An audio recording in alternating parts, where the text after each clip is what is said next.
Welcome to our channel. Hollywood Movie Review. Inception 2010 Movie Review. Inception is a 2010 science fiction action film written and directed by Christopher Nolan, who also produced it with Emma Thomas, his wife. The film stars Leonardo DiCaprio as a professional thief who steals information by infiltrating the subconscious of his targets. He is offered a chance to have his criminal history erased as payment for the implantation of another person's idea into a target's subconscious. The ensemble cast includes Ken Watanabe, Joseph Gordon-Levitt, Marion Cotillard, Elliot Page, Tom Hardy, Cillian Murphy, Tom Berenger, Dilip Rao, and Michael Caine. After the completion of Insomnia in 2002, Nolan presented to Warner Bros. A written 80-page treatment for a horror film envisioning dream stealers, based on lucid dreaming. Deciding he needed more experience before tackling a production of this magnitude and complexity, Nolan shelved the project and instead worked on Batman Begins, 2005, The Prestige, 2006, and The Dark Knight, 2008. The treatment was revised over 6 months and was purchased by Warner Bros. In February 2009. Inception was filmed in 6 countries, beginning in Tokyo on June 19 and ending in Canada on November 22. Its official budget was $160 million, split between Warner Bros. And Legendary. Nolan's reputation and success with The Dark Knight helped secure the film's $100 million in advertising expenditure. Inception's premiere was held in London on July 8, 2010. It was released in both conventional and IMAX theaters beginning on July 16, 2010. Inception grossed $839 million worldwide, becoming the 4th highest grossing film of 2010. Considered one of the best films of the 2010's 5/6 Inception, among its numerous accolades, won 4 Oscars, Best Cinematography, Best Sound Editing, Best Sound Mixing, Best Visual Effects, and was nominated for 4 more, Best Picture, Best Original Screenplay, Best Art Direction, Best Original Score, at the 83rd Academy Awards. In 2026, the Library of Congress selected Inception for preservation in the United States National Film Registry for being culturally, historically, or aesthetically significant. Dom Cobb and Arthur are extractors who perform corporate espionage using experimental dream-sharing technology to infiltrate their target's subconscious and extract information. Their latest target, Sato, is impressed with Cobb's ability to layer multiple dreams within each other. He offers to hire Cobb for the ostensibly impossible job of implanting an idea into a person's subconscious, performing Inception on Robert Fisher, the son of Sato's competitor Maurice Fisher, with the idea to dissolve his father's company. In return, Sato promises to clear Cobb's criminal status, allowing him to return home to his children. Cobb accepts the offer and assembles his team, a forger named Eames, a chemist named Yusuf, and a college student named Ariadne. Ariadne is tasked with designing the dream's architecture, something Cobb himself cannot do for fear of being sabotaged by his mind's projection of his late wife, Mal. Maurice Fisher dies, and the team sedates Robert Fisher into a 3-layer shared dream on an airplane to America bought by Sato. Time on each layer runs slower than the layer above, with one member staying behind on each to perform a music-synchronized kick, using the French song Non, Je regrette rien, to awaken dreamers on all 3 levels simultaneously. The team abducts Robert in a city on the 1st level, but unknown to any team member, his subconscious projections, trained to anticipate such a scenario, attack them. After Sato is wounded, Cobb reveals that while dying in the dream would usually awaken dreamers, use of sedatives will instead send them into limbo, a world of infinite subconscious. Eames impersonates Robert's godfather, Peter Browning, to introduce the idea of an alternate will to dissolve the company. Cobb explains to Ariadne that he and Mal entered limbo while experimenting with dream sharing, experiencing 50 years in one night due to the time dilation with reality. After waking up, Mal still believed she was dreaming. Attempting to wake up, she committed suicide and framed Cobb for her murder to force him to do the same. Cobb fled the US, leaving his children behind. Yusuf drives the team around the first level as they are sedated into the second level, a hotel dreamed by Arthur. Cobb persuades Robert that Browning has kidnapped him to stop the dissolution and that Cobb is a defensive projection, leading Robert to another third level deeper as part of a ruse to enter Robert's subconscious. In the third level, the team infiltrates an alpine fortress with a projection of Maurice inside, where the inception itself can be performed. However, Yusuf performs his kick too soon by driving off a bridge, forcing Arthur and Eames to improvise a new set of kicks synchronized with them hitting the water by rigging an elevator and the fortress, respectively, with explosives. Mal then appears and kills Robert before he can be subjected to the inception. He and Sato are subsequently lost in limbo, forcing Cobb and Ariadne to rescue them in time for Robert's inception and Eames's kick. Cobb reveals that during their time in limbo, Mal refused to return to reality. Cobb had to convince her it was only a dream, accidentally incepting in her the belief that the real world was still a dream. Cobb makes peace with his part in Mal's death. Ariadne kills Mal's projection and wakes Robert up with a kick. Revived into the third level, Robert discovers the planted idea, his dying father telling him to create something for himself. While Cobb searches for Sato in limbo, the others ride the synced kicks back to reality. Cobb finds an aged Sato and reminds him of their agreement. The dreamers all awaken on the plane, and Sato makes a phone call. Arriving in Los Angeles, Cobb passes the immigration checkpoint, and his father-in-law accompanies him to his home. Cobb uses Mal's totem, a top that spins indefinitely in a dream, to test if he is indeed in the real world, but he chooses not to observe the result and instead joins his children. Initially, Christopher Nolan wrote an 80-page treatment about dream stealers. Nolan had originally envisioned Inception as a horror film, but eventually wrote it as a heist film even though he found that traditionally they are very deliberately superficial in emotional terms. Upon revisiting his script, he decided that basing it in that genre did not work because the story relies so heavily on the idea of the interior state, the idea of dream and memory. I realized I needed to raise the emotional stakes. Nolan worked on the script for 9 to 10 years. When he first started thinking about making the film, Nolan was influenced by that era of movies where you had The Matrix, 1999, you had Dark City, 1998, you had The 13th Floor, 1999, and, to a certain extent, you had Memento, 2002. They were based in the principles that the world around you might not be real. Nolan first pitched the film to Warner Brothers in 2001, but decided that he needed more experience making large-scale films and embarked on Batman Begins, 2005, and The Dark Knight, 2008. He soon realized that a film like Inception needed a large budget because as soon as you're talking about dreams, the potential of the human mind is infinite. And so the scale of the film has to feel infinite. It has to feel like you could go anywhere by the end of the film. And it has to work on a massive scale.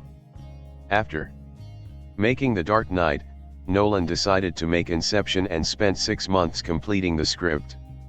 Nolan said that the key to completing the script was wondering what would happen if several people shared the same dream. Once you remove the privacy, you've created an infinite number of alternative universes in which people can meaningfully interact, with validity, with weight, with dramatic consequences. Nolan had been trying to work with Leonardo DiCaprio for years and met him several times, but was unable to recruit him for any of his films until Inception. DiCaprio finally agreed because he was intrigued by this concept, this dream heist notion, and how this character's going to unlock his dream world and ultimately affect his real life.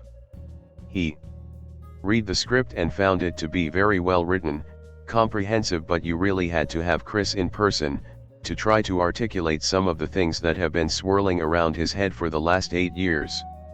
DiCaprio and Nolan spent months talking about the screenplay. Nolan took a long time rewriting the script in order to make sure that the emotional journey of his DiCaprio's character was the driving force of the movie. On February 11, 2009, it was announced that Warner Bros. Purchased Inception, a spec script written by Nolan. The production moved to the United Kingdom and shot in a converted airship hangar in Cardington, Bedfordshire, north of London. There, the hotel bar set which tilted 30 degrees was built. A hotel corridor was also constructed by Guy Hendricks Dias, the production designer, Chris Corbould, the special effects supervisor, and Wally Pfister, the director of photography. It rotated a full 360 degrees to create the effect of alternate directions of gravity for scenes set during the second level of dreaming, where dream sector physics become chaotic. The idea was inspired by a technique used in Stanley Kubrick's 2001, A Space Odyssey, 1968. Nolan said, "I was interested in taking those ideas, techniques, and philosophies and applying them to an action scenario." The filmmakers originally planned to make the hallway only 40 feet, 12 m, long, but as the action sequence became more elaborate, the hallway's length was increased to 100 feet 30 meters. The corridor was suspended along 8 large concentric rings that were spaced equidistantly outside its walls and powered by 2 massive electric motors. Joseph Gordon-Levitt, who plays Arthur, spent several weeks learning to fight in a corridor that spun like a giant hamster wheel. Nolan said of the device, "It was like some incredible torture device. We thrashed Joseph for weeks, but in the end we looked at the footage, and it looks unlike anything any of us has seen before. The rhythm of it is unique, and when you watch it, even if you know how it was done, it confuses your perceptions. It's unsettling in a wonderful way." Gordon-Levitt remembered, "It was 6 weeks of just, like, coming home at night battered. The light fixtures on the ceiling are coming around on the floor, and you have to choose the right time to cross through them, and if you don't, you're going to fall." On July 15, 2009, filming took place at University College London for the sequences occurring inside a Paris College of Architecture in the story, including the library, Flaxman Gallery, and Gustave Tuck Theatre.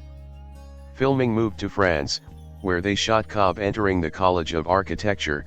The place used for the entrance was the Musée Galliera, and the pivotal scenes between Ariadne and Cobb, in a bistro, a fictional one set up at the corner of Rue César Franck and Rue Bouchut, and lastly on the Berhakeim Bridge. For the explosion that takes place during the bistro scene, local authorities would not allow the use of real explosives. High-pressure nitrogen was used to create the effect of a series of explosions. Pfister used 6 high-speed cameras to capture the sequence from different angles and make sure that they got the shot. The visual effects department enhanced the sequence, adding more destruction and flying debris. For the Paris folding sequence and when Ariadne creates the bridges, green screen and CGI were used on location. Tangier, Morocco, doubled as Mombasa, where Cobb hires Eames and Yusuf. A foot chase was shot in the streets and alleyways of the historic Medina quarter. To capture the sequence, Pfister employed a mix of handheld camera and Steadicam work. Tangier was also used as the setting for filming an important riot scene during the initial foray into Sato's mind. Filming moved to the Los Angeles area, where some sets were built on a Warner Bros. Soundstage, including the interior rooms of Sato's Japanese castle. The exterior was done on a small set built in Malibu Beach.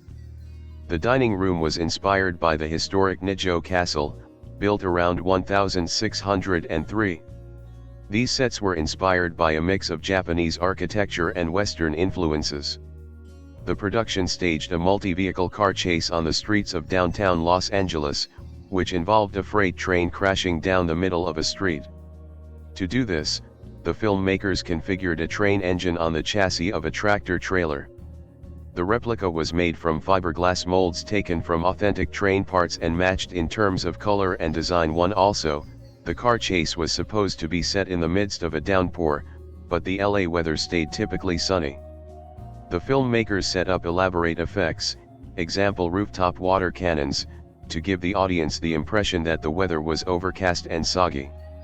LA was also the site of the climactic scene where a Ford Econoline van runs off the Schuylerheim Bridge in slow motion.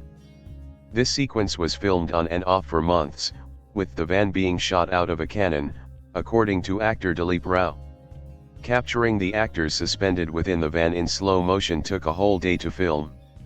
Once the van landed in the water, the challenge for the actors was to avoid panic. And when they ask you to act, it's a bit of an ask, explained Cillian Murphy. The actors had to be underwater for 4 to 5 minutes while drawing air from scuba tanks. Underwater buddy breathing is shown in the sequence. The final phase of principal photography took place in Alberta in late November 2009. The location manager discovered a temporarily closed ski resort, Fortress Mountain, 22. An elaborate set was assembled near the top station of the Canadian chairlift, taking 3 months to build. 93. The production had to wait for a huge snowstorm, which eventually arrived. The ski chase sequence was inspired by Nolan's favorite James Bond film, On Her Majesty's Secret Service, 1969. What I liked about it that we've tried to emulate in this film is there's a tremendous balance in that movie of action and scale and romanticism and tragedy and emotion. The film was shot primarily in the anamorphic format on 35mm film, with key sequences filmed on 65mm, and aerial sequences in VistaVision. Nolan did not shoot any footage with IMAX cameras as he had with The Dark Knight. We didn't feel that we were going to be able to shoot in IMAX because of the size of the cameras, because this film, given that it deals with a potentially surreal area, the nature of dreams and so forth, I wanted it to be as realistic as possible. Not be bound by the scale of those IMAX cameras, even though I love the format dearly. In addition, Nolan and Pfister tested using ShowScan and Super Dimension 70 as potential large format, high frame rate camera systems to use for the film, but ultimately decided against either format. Sequences in slow motion were filmed on a Photosonics 35mm camera at speeds of up to 1000 frames per second. Wally Pfister tested shooting some of these sequences using a high-speed digital camera, but found the format to be too unreliable due to technical glitches. Out of 6 times that we shot on the digital format, we only had one usable piece and it didn't end up in the film. Out of the 6 times we shot with the Photosonics camera and 35mm running through it, every single shot was in the movie. Nolan also chose not to shoot any of the film in 3D as he prefers shooting on film using prime lenses, which is not possible with 3D cameras. Nolan has also criticized the dim image that 3D projection produces, and disputes that traditional film does not allow realistic depth perception, saying, "I think it's a misnomer to call it 3D versus 2D. The whole point of cinematic imagery is it's three-dimensional. 95% of our depth cues come from occlusion, resolution, color, and so forth, so the idea of calling a 2D movie a 2D movie is a little misleading." Nolan did test converting Inception into 3D in post-production but decided that, while it was possible, he lacked the time to complete the conversion to a standard he was happy with. 2538 In February 2011, Jonathan Lee Bessman suggested that Warner Brothers were attempting a 3D conversion for Blu-ray release. Wally Pfister gave each location and dream level a distinctive look to aid the audience's recognition of the narrative's location. During the heavily cross-cut portion of the film, the mountain fortress appears sterile and cool, the hotel hallways have warm hues, and the scenes in the van are more neutral. Nolan has said that the film deals with levels of reality, and perceptions of reality, which is something I'm very interested in. It's an action film set in a contemporary world, but with a slight science fiction bent to it, while also describing it as very much an ensemble film structured somewhat as a heist movie. It's an action adventure that spans the globe. For dream sequences in Inception, Nolan used little CGI, preferring practical effects whenever possible. Nolan said, "It's always very important to me to do as much as possible in camera, and then, if necessary, computer graphics are very useful to build on or enhance what you have achieved physically." 11/12/2. This end, visual effects supervisor Paul Franklin built miniatures of the mountain fortress set and then blew it up for the film. For the fight scene that takes place in zero gravity, he used CGI-based effects to subtly bend elements like physics, space, and time. The most challenging effect was the Limbo City level at the end of the film, because it continually developed during production. Franklin had artists build concepts while Nolan expressed his ideal vision, something glacial, with clear modernist architecture, but with chunks of it breaking off into the sea like icebergs. Franklin and his team ended up with something that looked like an iceberg version of Gotham City with water running through it. They created a basic model of a glacier, and then designers created a program that added elements like roads, intersections, and ravines until they had a complex, yet organic-looking, cityscape. For the Paris folding sequence, Franklin had artists producing concept sketches, and then they created rough computer animations to give them an idea of what the sequence looked like while in motion. Later, during principal photography, Nolan was able to direct DiCaprio and Page based on this rough computer animation that Franklin had created. Inception had nearly 500 visual effects shots. In comparison, Batman Begins had approximately 620, which is relatively few in comparison to contemporary effects-heavy films, which can have as many as 2,000 visual effects shots. The score for Inception was composed and arranged by Hans Zimmer, who described his work as a very electronic dense score, filled with nostalgia and sadness to match Cobb's feelings throughout the film. The music was written simultaneously to filming, and features a guitar sound reminiscent of Ennio Morricone, played by Johnny Marr, former guitarist of the Smiths. Edith Piaf's "Non-Jene regret rien, no, I regret nothing," appears throughout the film, used to accurately time the dreams, and Zimmer reworked pieces of the song into cues of the score. 44, a soundtrack album, was released on July 11, 2010, by Reprise Records. The majority of the score was also included in high-resolution 5.1 surround sound on the second disc of the two-disc Blu-ray release. Hans Zimmer's music was nominated for an Academy Award in the Best Original Score category in 2011, losing to Trent Reznor and Atticus Ross of The Social Network. In Inception, Nolan wanted to explore the idea of people sharing a dream space. That gives you the ability to access somebody's unconscious mind. What would that be used and abused for? The majority of the film's plot takes place in these interconnected dream worlds. This structure creates a framework where actions in the real or dream worlds ripple across others. The dream is always in a state of production, and shifts across the levels as the characters navigate it. By contrast, the world of The Matrix, 1999, is an authoritarian, computer-controlled one, alluding to theories of social control developed by thinkers Michel Foucault and Jean Baudrillard. However, according to one interpretation, Nolan's world has more in common with the works of Gilles Deleuze and Félix Guattari. David Denby in The New Yorker compared Nolan's cinematic treatment of dreams to Louis Buñuel's In Belle de Jour, 1967, and The Discreet Charm of the Bourgeoisie, 1972. He criticized Nolan's literal-minded action-level sequencing compared to Buñuel, who silently pushed us into reveries and left us alone to enjoy our wonderment, but Nolan is working on so many levels of representation at once that he has to lay in pages of dialogue just to explain what's going on. The latter captures the peculiar malign intensity of actual dreams. Deirdre Barrett, a dream researcher at Harvard University, said that Nolan did not get every detail accurate regarding dreams, but their illogical, rambling, disjointed plots would not make for a great thriller anyway. However, he did get many aspects right, she said, citing the scene in which a sleeping Cobb is shoved into a full bath, and in the dream world water gushes into the windows of the building, waking him up. That's very much how real stimuli get incorporated, and you very often wake up right after that intrusion.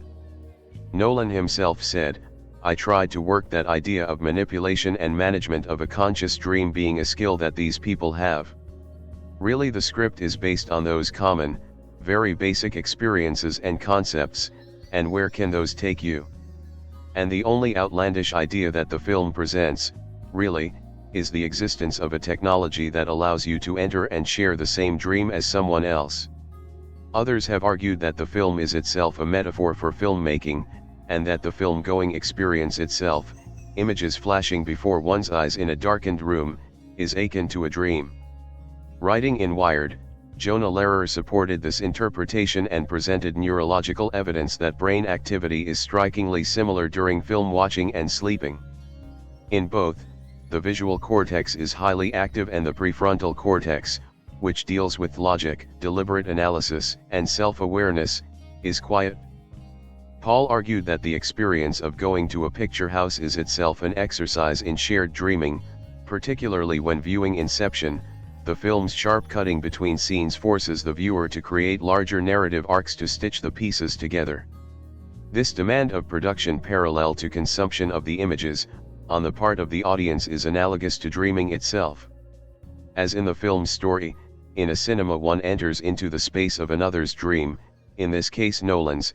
As with any work of art, one's reading of it is ultimately influenced by one's own subjective desires and subconscious. At Berhay Bridge in Paris, Ariadne creates an illusion of infinity by adding facing mirrors underneath its struts. Stephanie Dreyfus in Lacroix asked, "Is this not a strong, beautiful metaphor for the cinema and its power of illusion?" Nolan combined elements from several different film genres into the film, notably science fiction, heist film, and film noir. Marion Cotillard plays Mal Cobb, Dom Cobb's projection of his guilt over his deceased wife's suicide. As the film's main antagonist, she is a frequent, malevolent presence in his dreams. Dom is unable to control these projections of her, challenging his abilities as an extractor. Nolan described Mal as the essence of the femme fatale, 9, the key noir reference in the film. As a classic femme fatale, her relationship with Cobb is in his mind, a manifestation of Cobb's own neurosis and fear of how little he knows about the woman he loves. DiCaprio praised Cotillard's performance, saying that she can be strong and vulnerable and hopeful and heartbreaking all in the same moment, which was perfect for all the contradictions of her character. Nolan began with the structure of a heist movie, since exposition is an essential element of that genre, though adapted it to have a greater emotional narrative suited to the world of dreams and subconscious. As Denby described this device, the outer shell of the story is an elaborate caper. Kristen Thompson argued that exposition was a major formal device in the film.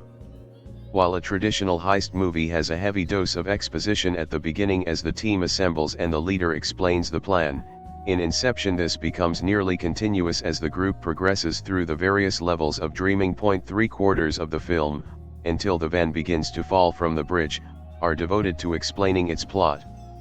In this way, exposition takes precedence over characterization. The characters' relationships are created by their respective skills and roles. Ariadne, like her ancient namesake, creates the maze and guides the others through it, but also helps Cobb navigate his own subconscious, and as the sole student of dream sharing, helps the audience understand the concept of the plot. Nolan drew inspiration from the works of Jorge Luis Borges, including The Secret Miracle and The Circular Ruins, and from the films Blade Runner, 1982, and The Matrix, 1999. While Nolan has not confirmed this, it has also been suggested by many observers that the movie draws heavy inspiration from the 2006 animated film Paprika. The film cuts to the closing credits from a shot of the top apparently starting to show an ever so faint wobble, inviting speculation about whether the final sequence was reality or another dream. Nolan confirmed that the ambiguity was deliberate, saying, "I've been asked the question more times than I've ever been asked any other question about any other film I've made. What's funny to me is that people really do expect me to answer it." The film's script concludes with "Behind him, on the table, the spinning top is still spinning. And we fade out." Nolan said, "I put that cut there at the end, imposing an ambiguity from outside the film. That always felt the right ending to me, it always felt like the appropriate kick to me. The real point of the scene, and this is what I tell people, is that Cobb isn't looking at the top. He's looking at his kids. He's left it behind. That's the emotional significance of the thing." Kane interpreted the ending as meaning that Cobb is in the real world, quoting Nolan as telling him, "Well, when you're in the scene, it's reality. So get that if I'm in it, it's reality. If I'm not in it, it's a dream." While reiterating that he was uncomfortable with definitively explaining the scene, Nolan in 2023 credited Emma Thomas as providing the correct answer, which is Leo's character doesn't care at that point. Mark Fisher argued that a century of cultural theory cautions against accepting the author's interpretation as anything more than a supplementary text, and this all the more so given the theme of the instability of any one master position in Nolan's films. Therein the manipulator is often the one who ends up manipulated, and Cobb's not caring about whether or not his world is real may be the price of his happiness and release. Warner Brothers spent $100 million marketing the film. Although Inception was not part of an existing franchise, Sue Kroll, president of Warner's worldwide marketing, said the company believed it could gain awareness due to the strength of Christopher Nolan as a brand. Kroll declared that "We don't have the brand equity that usually drives a big summer opening, but we have a great cast and a fresh idea from a filmmaker with a track record of making incredible movies. If you can't make those elements work, it's a sad day." The studio also tried to maintain a campaign of secrecy as reported by the senior VP of Interactive Marketing, Michael Tritter. "You have this movie which is going to have a pretty big built-in fan base, but you also have a movie that you are trying to keep very secret.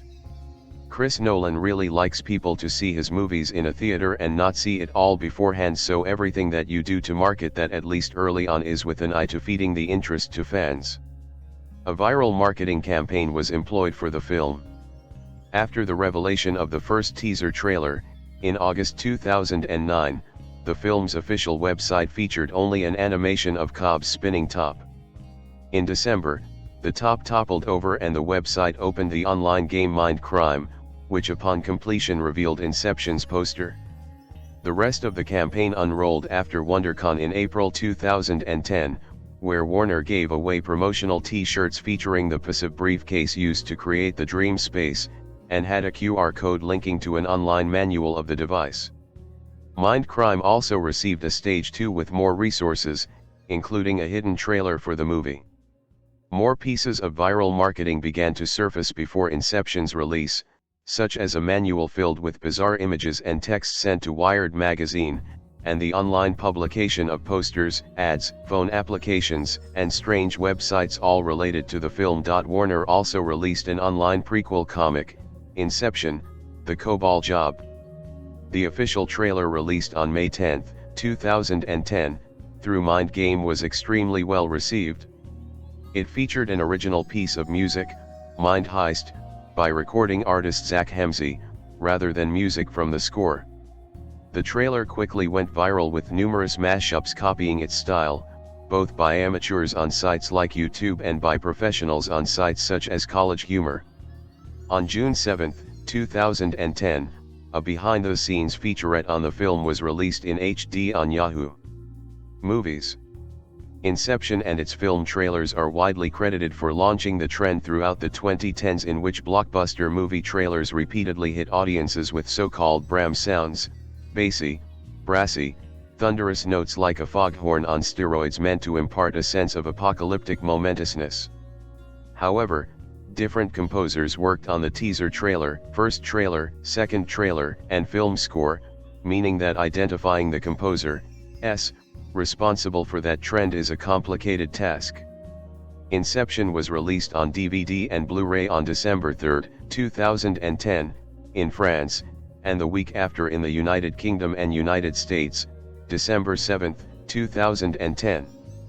The film was released on VHS in South Korea, making it one of the last major studio films released for the format.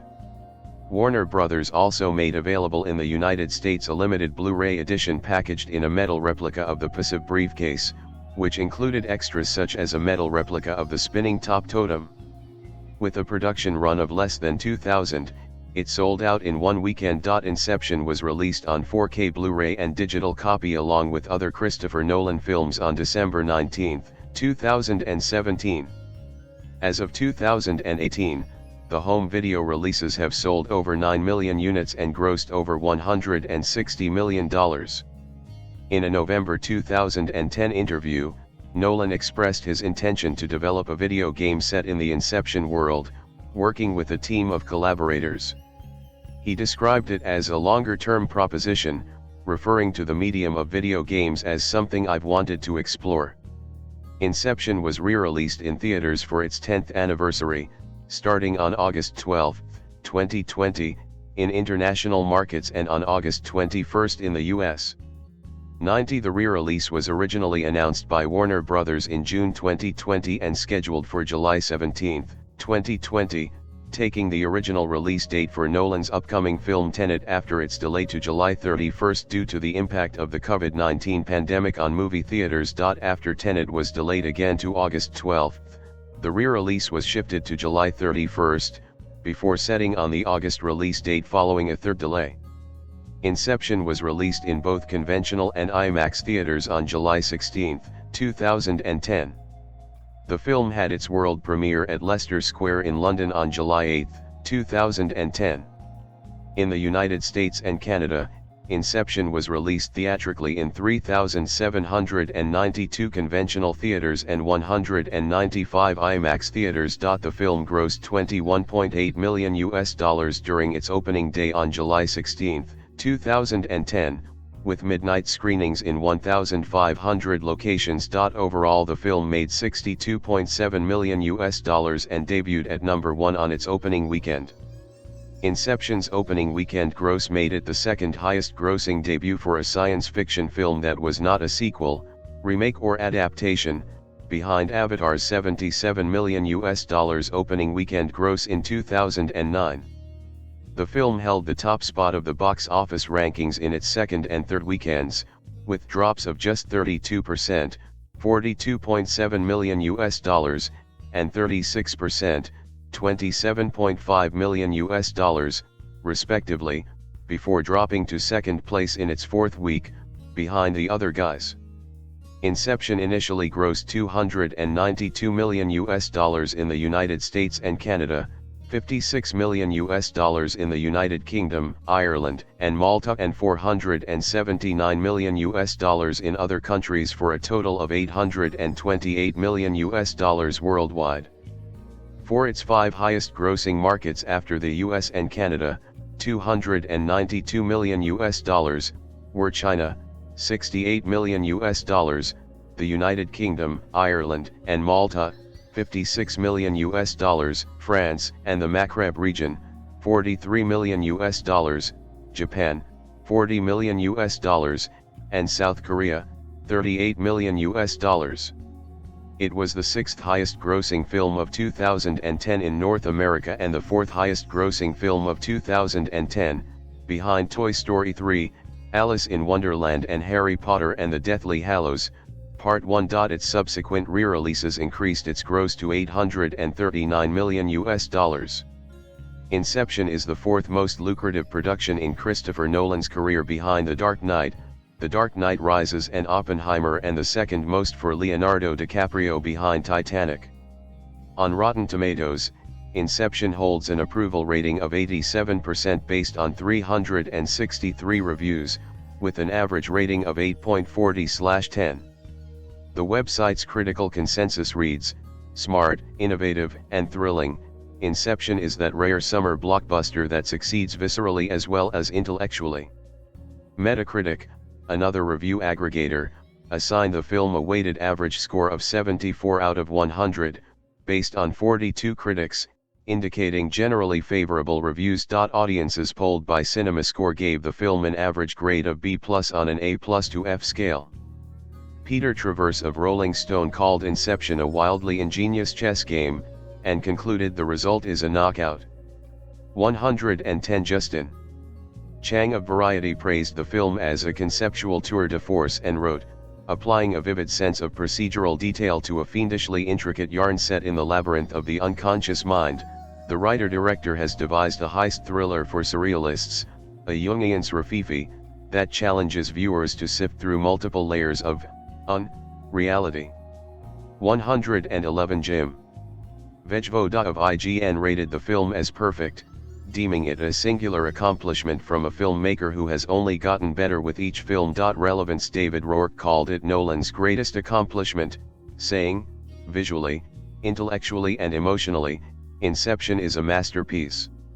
In its August 2010 issue, Empire gave the film a full 5 stars and wrote, "It feels like Stanley Kubrick adapting the work of the great sci-fi author William Gibson.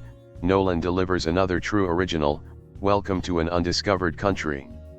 Entertainment Weekly's Lisa Schwartzbaum gave the film a B+ grade and wrote, "It's a rolling explosion of images as hypnotizing and sharply angled as any in a drawing by M.C. Escher or a State of the Biz video game.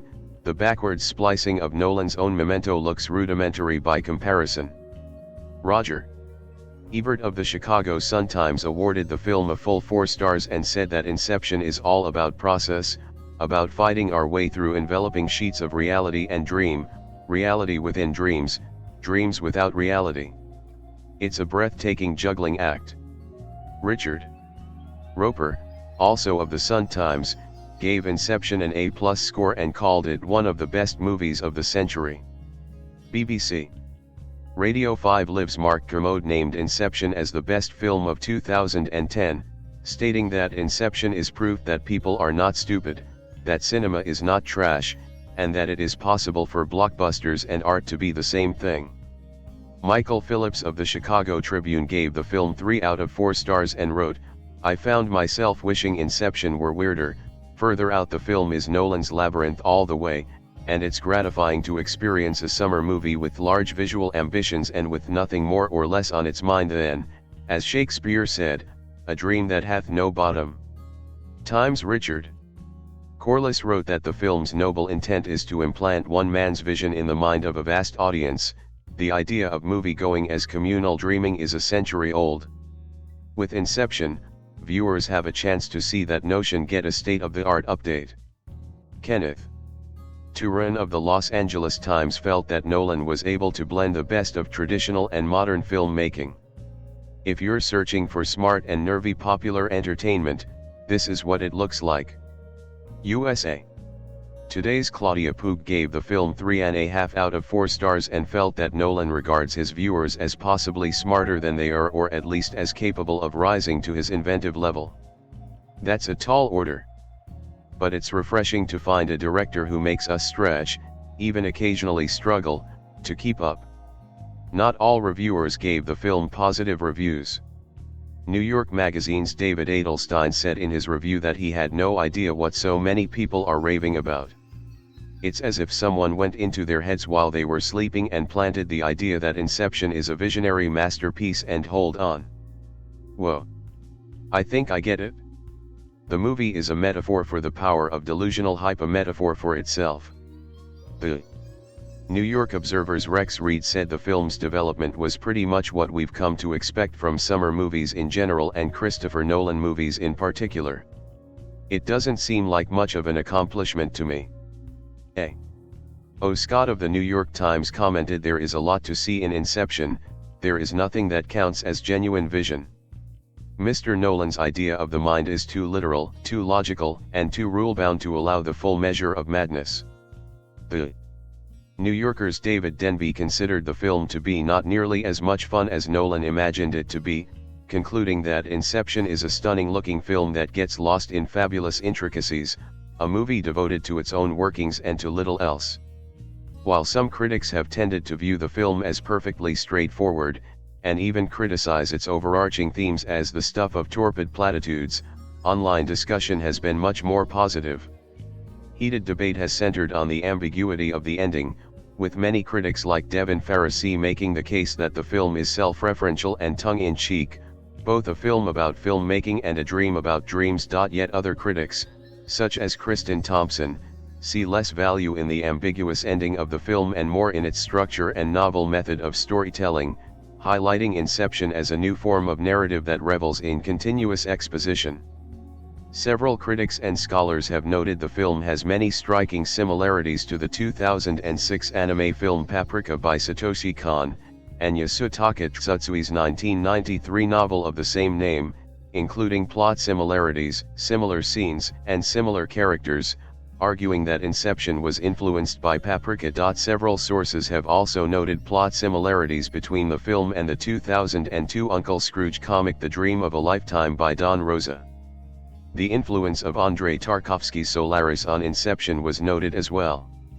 Inception appeared on over 273 critics' lists of the top 10 films of 2010, being picked as number 1 on at least 55 of those lists. 135. It was the second most mentioned film in both the top 10 lists and number 1 rankings, only behind The Social Network along with Toy Story 3, True Grit, The King's Speech, and Black Swan as the most critically acclaimed films of 2010. Author Stephen King placed Inception at number 3 in his list of top 10 best films of the year. Filmmaker Denis Villeneuve cited it as among his favorite films of all time. In 2025, the film ranked number 55 on the New York Times list of the 100 best movies of the 21st century and number 24 on the Reader's Choice edition of the list. Critics and publications who ranked the film first for that year included Richard Roeper of the Chicago Sun-Times, Kenneth Turan of the Los Angeles Times, tied with The Social Network and Toy Story 3, Tasha Robinson of the AV Club, Empire Magazine, and Kirk Honeycutt of The Hollywood Reporter. In March 2011, the film was voted by BBC Radio 1 and BBC Radio 1 Extra listeners as their 9th favorite film of all time. Producer Roger Corman cited Inception as an example of great imagination and originality. In 2012, Inception was ranked the 35th best edited film of all time by the Motion Picture Editors Guild. In the same year, Total Film named it the most rewatchable movie of all time. In 2014, Empire ranked Inception the 10th greatest film ever made on their list of the 301 greatest movies of all time as voted by the magazine's readers, while Rolling Stone magazine named it the second best science fiction film since the turn of the century. Inception was ranked 84th on Hollywood's 100 favorite films, a list compiled by The Hollywood Reporter in 2014, surveying studio chiefs, Oscar winners, and TV royalty. In 2016, Inception was voted the 51st best film of the 21st century by BBC, as picked by 177 film critics from around the world. The film was included in the Visual Effects Society's list of the most influential visual effects films of all time. In 2019, Total Film named Inception the best film of the 2010s. Many critics and media outlets included Inception in their rankings of the best films of the 2010s. The film was included in Forbes magazine's list of top 150 greatest films of 21st century. In April 2014, the Daily Telegraph placed the title on its top 10 list of the most overrated films. Telegraph's Tim Roby stated, "It's a criminal failing of the movie that it purports to be about people's dreams being invaded, but demonstrates no instinct at all for what a dream has ever felt like, and no flair for making us feel like we're in one, at any point." The film won an informal poll by the Los Angeles Times as the most overrated movie of 2010 in 2021. Members of Writers Guild of America West, WGAW, and Writers Guild of America East, WGAE, ranked its screenplay 37th in UGA's 101 greatest screenplays of the 21st century, so far. In 2026, Inception was selected for preservation in the United States National Film Registry by the Library of Congress as being culturally, historically, or aesthetically significant.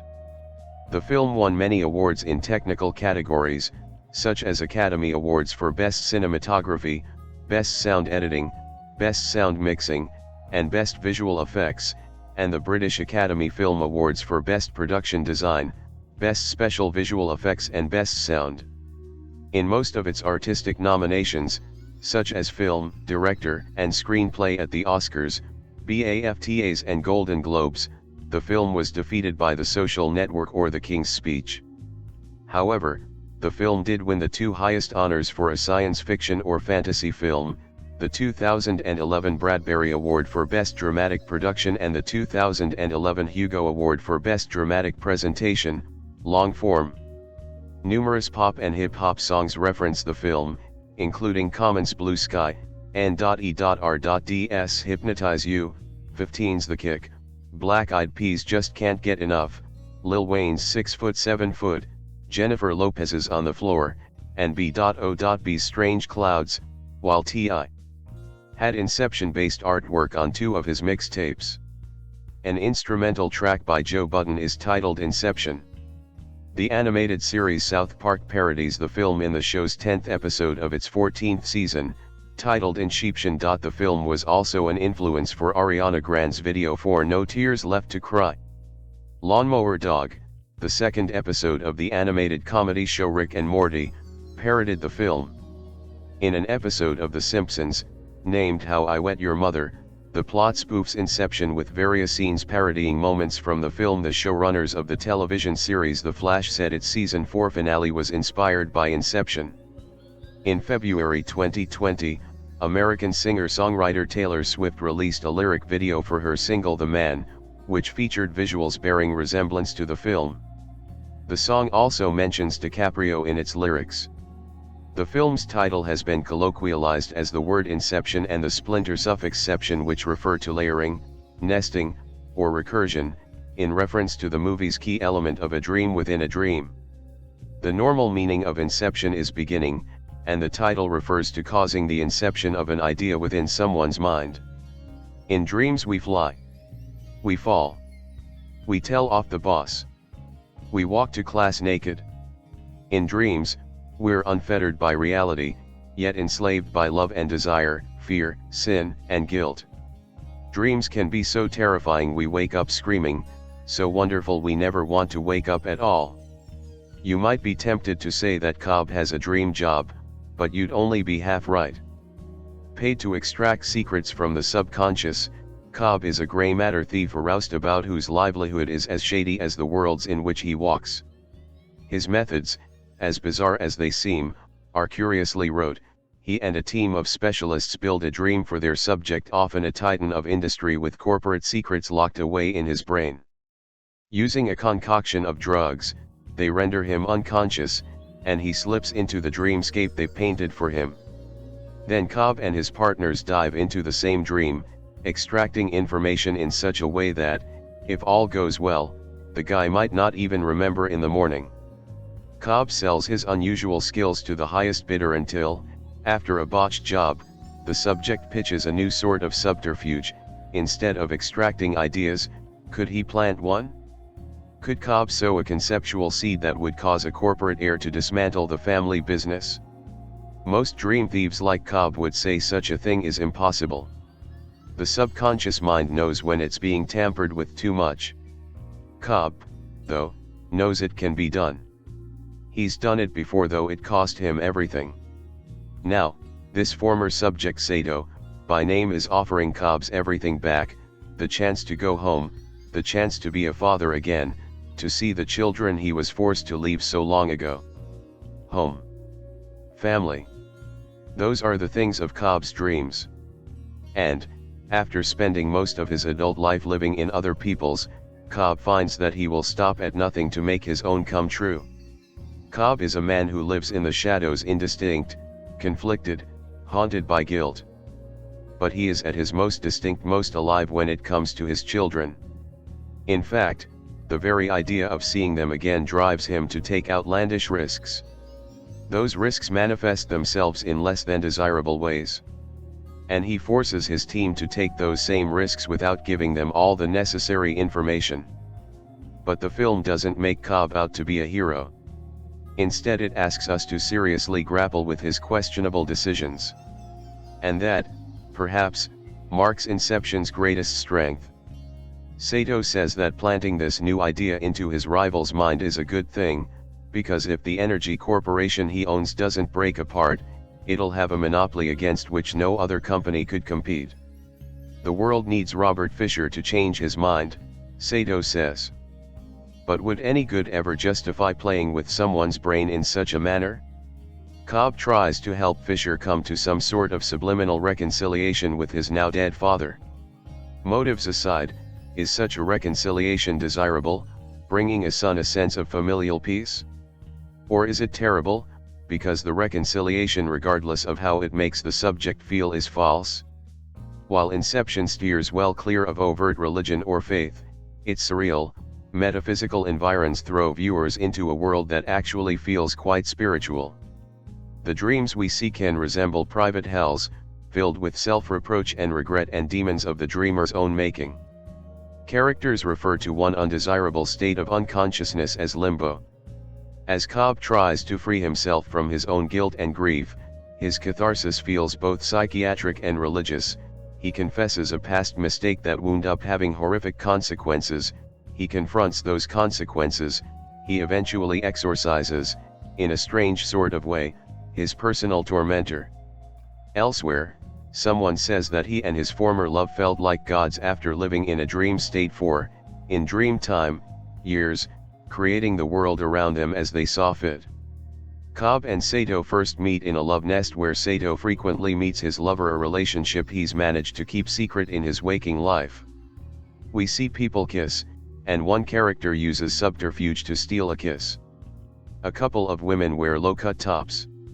Violence in Inception is tricky to tally. At times we see real men get hurt or killed. But much of the violence is perpetuated in dream worlds, where the people we see are not real, but manifestations of the subject's subconscious. As a result, the real body count is surprisingly low, at least for a film that wields this much intensity, while metaphysical fatalities run off the chart. Merging both categories, people are punched, kicked, choked, shot, scores of times, stabbed, hit by cars, several times, blown up, attacked by rampaging mobs, almost buried by avalanches and nearly drowned.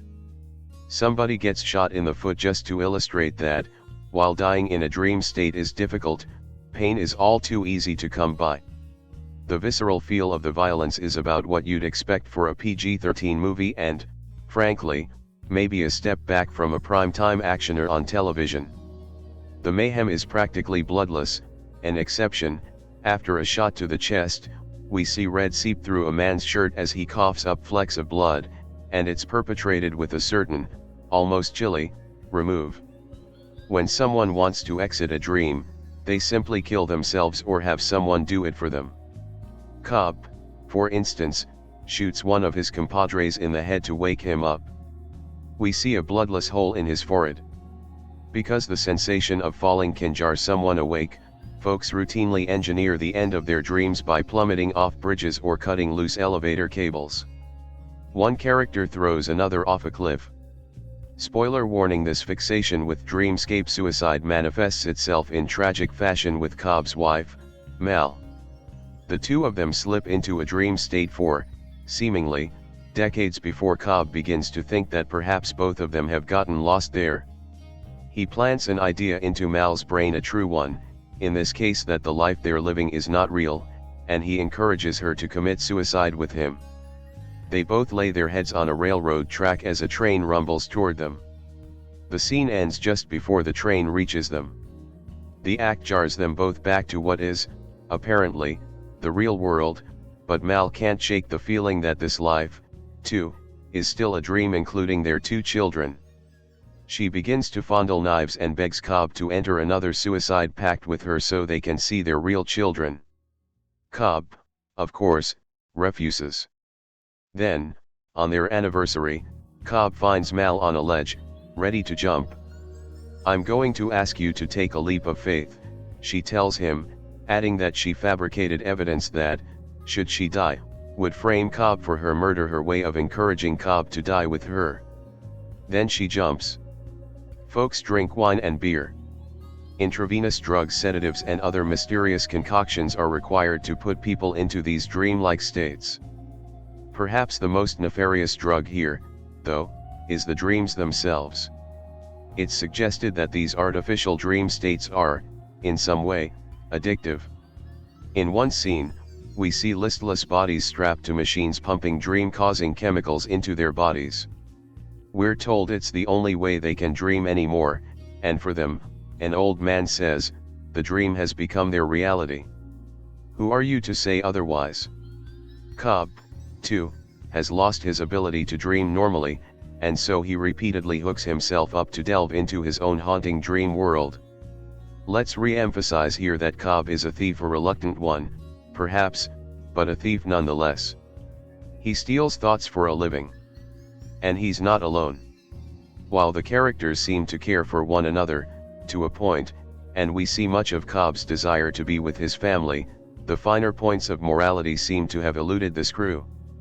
And while, as I noted earlier, it's a positive thing to think through ethical dilemmas, this movie won't help you arrive at the right conclusions. We, as moviegoers, must on our own consider and judge their motives, because these characters themselves do precious little of that. Layer 1, artistically, Inception is one of the year's most provocative, compelling films. The story's the thing here, so strong that the film's top-notch cast and stunning visual effects serve it without overwhelming it. Directed by The Dark Knight's Christopher Nolan, Inception aspires to art without relinquishing its popcorn-munching bona fides. It's a film that'll likely resonate with critics and moviegoers alike. Layer 2, Inception's content centers on its suicide-fueled violence, which trivializes the act of self-annihilation. In doing so, we're forced to a place where, looking through the eyes of some characters, suicide appears to be a convenient, beneficial out from a reality you don't want anymore. Let's scrap this world, because the real one, presumably a better one, lies beyond. In this ethos, suicide isn't an act of desperation or despair, but one of hope and promise. So I can't help but wonder how someone who is already toying with the idea of ending it all would view this film if they might look through the eyes of a suicidal character and find their own tragic longings mirrored there. Layer 3, we see no heroes here, not really, anyway. Rather, we meet a coterie of thieves without scruples, breaking not into a house or a car, but into the human mind itself, the throne room, if you will, of the soul, of our thoughts, of our ability to love. Dwell on this for even a short while, and Inception's central premise begins to feel hopelessly damaged. Our on-screen protagonists are more than burglars, after all. They're intellectual rapists, ravishing and despoiling the very thing that makes us us. Layer 4, leveling the plot-driven accusation of mind rape still doesn't tell the whole story. Because Inception seems to understand that it's walking on a pretty thin tightrope. It doesn't try to excuse or apologize for Cobb. Rather, it places him in a circle of Dante's hell. He steals as his life was stolen. He suffers as he caused suffering. He creates his own realities while destroying what's real. He walks in dreams more tangible, more important than his waking life. All the while he asks without asking. Christopher Nolan, the creator behind the new Batman movies and the indie hit Memento, likes complicated plots. The plot in Inception just may be a bit too complicated for its own good. It seems so complicated that it may distance the average moviegoer too much from its characters and its razzle-dazzle action sequences. Many viewers may begin to wonder why they should care about the characters in the movie, especially Leonardo DiCaprio's tormented hero looking for a way to go home. Don't get us wrong. The basic story in Inception is easy to describe and understand. It's just that the situations and events in the plot surrounding that basic story seem to be unnecessarily convoluted. The plot is so convoluted that at one point in the story about industrial spies entering people's dreams to find out secret information, one character pointedly asks, "Now whose dream are we going into?" The question is a self-reflexive joke. Mr. Nolan is actually making fun of his own plot structure, and he got a good laugh at the joke from the audience at the screening movie guide registered attended. Still, that doesn't excuse Mr. Nolan from throwing his characters, and the audience, into an overly complicated maze that seems to empty their story of the proper emotion and dramatic impact that a tentpole movie like this should have.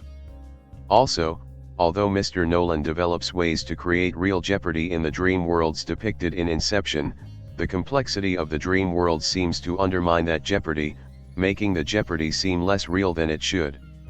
Basically, the story of Inception is about a man, Dominic Cobb, an international thief skilled in stealing valuable secrets by drugging wealthy or important people and invading their dreams, because Cobb and his team are also drugged and connected physically to them. Cobb can't return to his 2 young children in Los Angeles, however, because police believe he had something physically to do with his suicidal wife's leap to her death. A rich Japanese industrialist named Sato offers Cobb a chance to return home, free of any charges. The price? Instead of stealing secrets from the male heir of a dying international energy mogul, Sato asks Cobb to invade the son's mind and plant an idea into it. This requires, however, an elaborate scheme of creating not 1 but 3 shared dream worlds in the son's mind so that the son, who has had psychological training in fighting such idea extraction teams like Cobb's, recognizes the idea as his own. With help from his father-in-law, a university professor whose specialty is the field of dream sharing and creation, Cobb recruits a young female genius, Ariadne, who can design the complicated dream worlds they plan to create in the son's mind and share with him. The woman discovers, however, that Cobb has a secret about his wife that he is keeping to himself. His guilt about that secret can destroy their plans, and even get one of them killed. Worse, 1 or more of them might get lost in a dream world, which also could get them killed or seriously injured mentally in the real world. It has been said by some smart film theorists that movies are like a public dream. In a movie theater, the audience sits in the dark watching stories that are so vivid that they actually seem real, which is somewhat similar to our experience of dreaming while we sleep. In fact, movies are so similar to dreams that most, if not all, people who have experienced dreaming, have had at least one dream where people and characters from the movies have invaded that dream. It also has been said that, by teaching people that movies are like a dream that can seriously affect a person's life, you can encourage people to establish more conscious control over what they have seen and experienced in movies. This suggests that, by comparing a movie to a dream, the moviegoer can eventually recognize more readily how he or she has been overtly influenced by what they have seen in a movie. In recognizing this, the moviegoer perhaps can then make certain that he or she will more readily choose to accept the good they have seen in a movie and reject the bad. Of course, that assumes that the moviegoer also has the wisdom to apply God's biblical truth to the movie's content so that her or she is following God's will for them and not some evil Hollywood fantasy opposed to God's truth. Be that as it may, Inception is very cleverly done in that it seems to acknowledge the power of dreams and movies in our society. It also recognizes the power of ideas. As Cobb says at one point in the movie, a single idea from the human mind can build cities. An idea can transform the world and rewrite all the rules. This reminds Movie Guide Registered of the scene in the 1959 classic movie Ben-Hur where a Roman soldier, commenting on the Jewish revolt against Rome's tyranny, asks Stephen Boyd's Roman character, "How can you fight an idea?" and Boyd replies, "With another idea." The action in Inception is first-rate and often dazzling. The dialogue and acting are also good, despite the movie's gratuitous strong profanities. As noted above, however, the plot is overly complicated, which tends to drain the movie's dramatic and emotional impact of its power. Also, it's difficult to be concerned about the fate of the protagonist and his friends when most of the action takes place in dream worlds that don't really exist. For example, in the dream worlds, Cobb and his friends are endangered by possible spoilers, psychological projections of the energy heir's subconscious, an inaccurate pseudo-psychological term, by the way.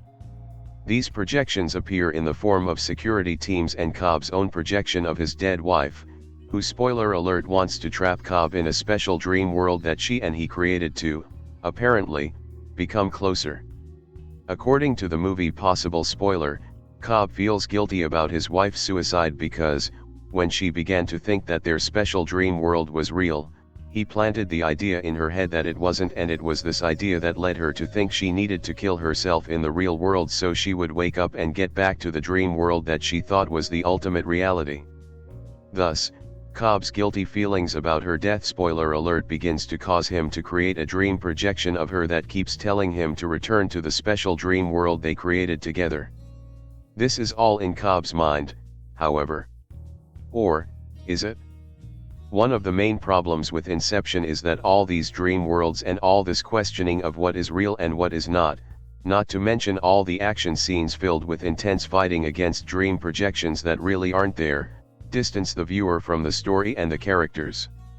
Thus, while there's a lot of cool things to see and experience in Inception, the movie is not quite as involving as it could have been had the creator, Christopher Nolan, who serves as writer and director, simplified his plot and created a tighter three-act structure for his movie.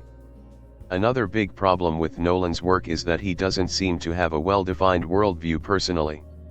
Consequently, his stories tend to be somewhat morally relative and, hence, not as morally satisfying as they could be. Critics sometimes mistake such relativism for ambiguity, subtlety and great artistry because it's not black and white. More demanding people, however, should see it as just sloppy thinking that misses the mark aesthetically. For example, in Inception, viewers can sympathize with DiCaprio's protagonist, Cobb, because he truly wants to get back to his two little children, a boy and a girl. The problem, however, is that, in order to do that, Cobb and his team must deceitfully manipulate the young energy heir so that their client not only pays for their services but also uses his power to get the American authorities to let Cobb back into the US without arresting him. Nolan tries to justify this by having the client tell Cobb that, if they don't get the energy heir to break up his dead father's company, then that company will grow so big and invincible that it will control the world's energy policies. The client only mentions this briefly in one scene, however, so the moral imperative for breaking up this energy company gets lost in all the razzle-dazzle, not to mention the movie's complex plot device of dream worlds within dream worlds within dream worlds. Finally, although viewers certainly can sympathize with Cobb's need to see his children's faces again, Cobb's character otherwise doesn't earn much more sympathy than that. In fact, his character is a little bit of a cipher full of unknown qualities, perhaps because Nolan has not really given Cobb and his wife, or their children, enough of a background story to fill in their personalities and history more properly. All in all, therefore, Inception doesn't quite reach the level, in Movie Guide Registered S opinion, of 4-star quality. For all of its complicated plot devices of mazes within mazes and dreams within dreams, it's a bit simplistic. Also, its worldview is not strong morally and even includes a similar type of moral relativism as in Christopher Nolan's last movie, The Dark Knight. The Dark Knight seems to be a bit stronger than Inception, however, mostly because of its anti-terrorist theme and Batman's having the police arrest the Joker rather than killing him out of revenge. There's not much religious content one way or another in Inception. The movie is more humanist, or non-spiritual, than anything. For instance, although the movie has the typical Hollywood question of where does the dream end and reality begin, the movie's worldview is not strongly nominalistic in the sense that the dream and the mind can manipulate physical reality. Instead, the movie's characters are able to manipulate people's minds and dreams by using a special machine and drugging their victims as well as themselves. How this exactly works, however, is left very mysterious. In the end, spoiler alert, the movie's last shots leave the question of what is real and what is fantasy open-ended for the viewer to decide. This has been done so often, however, that it's kind of a letdown, especially for people who have seen a lot of movies. Thus, Inception doesn't really have much profound to say theologically, philosophically, politically, socially, or even psychologically. In fact, its approach to dream psychology is rather simplistic. For a classic comparison to Inception, viewers might want to study Hitchcock's classic adaptation of the popular novel Rebecca. That movie is far more engaging and profound. Rebecca has a psychological depth that Inception seems to lack, but, after all, this is Hitchcock adapting one of the most beloved and popular novels of the last century, in a movie starring two great actors, Laurence Olivier and Joan Fontaine. Even so, Inception probably will get a lot of accolades about how great it is. It's a good movie that holds your attention, but it could have been a lot better, more engaging, more profound, and more morally or spiritually inspiring. The action scenes seem to go on too long, especially in the third act, and the foul language is very gratuitous several times. The good news is that there are no explicit, crude sex scenes or nudity. There is, however, a disturbing theme of suicide that becomes rather intense, as well as the aforementioned nominalistic moral relativism, so extreme caution is advised. So where does one start with a movie like Inception? It's arguably the most anticipated film of this summer, if not the entire year. Without revealing terribly much in the clips and trailers, thankfully, it's been one of the most hyped films of the year as well, if not by the studio, then by movie news sites, including this one, and their readers. Following a monster hit like The Dark Knight is a heck of a task for Christopher Nolan, who not only directed Inception but wrote and produced it as well. This is one of those movies that's difficult to review without revealing at least some minor spoilers, so be warned. It won't be anything that will even remotely ruin the film for you, but I do have to bring up a few things in order to describe the story. Let's start by explaining exactly what Inception is in the film. It is the process of embedding a thought in the mind of a subject in such an incredibly subtle manner, that they end up thinking that they came up with it on their own. No, don't think hypnotism, this is a much more sophisticated thing. As a matter of fact, Nolan makes a point to get at least one "oh, I know what this is going to be" thought out of your head within the first few minutes of the film. This is much more than the old dream within a dream plot line. Leonardo DiCaprio is Cobb, a man who works with a team stealing corporate secrets from the minds of executives while they sleep. The 1984 film Dreamscape may come to mind, but things are much more complex here. In order to retrieve what Cobb's clients want, he can't just enter the dream world of the subject and poke around until he finds it. An architect is required to construct a world and settings that will lead the subject where Cobb wants him to go, and there is a backup man who also goes into the dream, Joseph Gordon-Levitt as Arthur, in case something goes wrong or it's a two-man con game. As the film opens, we find that Cobb has failed in his mission for a client for the first time ever, and for this failure the corporation is out to kill him. Besides the obvious, Cobb has another problem. He is the father of two small children who he has not seen in quite a while yet, both of whom he loves very much. Sadly for him, the last place he can go is back to the United States to be with them. There is another major reason as well. However, an opportunity to fix all that lies between him and his children presents itself in the form of Asian corporate mogul Sato, Ken Watanabe. If Cobb does an almost impossible job for him, Sato is powerful enough to call the dogs off Cobb and to fix everything so he can return to his family. The plan involves implanting a thought in the mind of one Robert Fisher Jr., Cillian Murphy, the son of a competitor who is on his deathbed and whose death will make the rival corporation so powerful it will rival that of a government. To carry off this plan, Cobb needs a new architect and an additional partner, so he finds his old teacher, Michael Caine, who despite misgivings points Cobb to a young woman named Ariadne who has inherent skills surpassing those of Cobb himself, Ellen Page. While hesitant at first, she becomes intoxicated with the idea of being able to create worlds as if a god, and signs on for the task at hand. From there begins the exceedingly complex and multi-layered process of not only building the world in which they will place Fisher Jr., but the script they will have to follow in order to lead him to an initial seed of a subconscious thought that will eventually grow to a major, conscious decision that he would not otherwise make. The story is riveting and will take you through one level after another, until you're not quite sure where, exactly, you are. While much of the film feels somewhat cold, DiCaprio is the emotional touchpoint for the audience. He's a tortured man, not only due to the separation between him and his children, but the death of his wife, with whom he was very much in love. While the male members of this little band are oblivious, Ariadne becomes aware of these deep emotional issues that Cobb is going through, and the fact that they are so deep that they may seep into their combined dream world and risk not only the mission but all their lives. Christopher Nolan has crafted an incredibly complex and layered film that, although it runs just about 2.5 hours, does not feel like it's that long due to its excellent pacing. That is not to say that it moves at breakneck speed, but that the film opens up before you like an architectural marvel, with something more fascinating and engaging in the next room than the one you're currently in, with every subsequent room being more interesting than the last.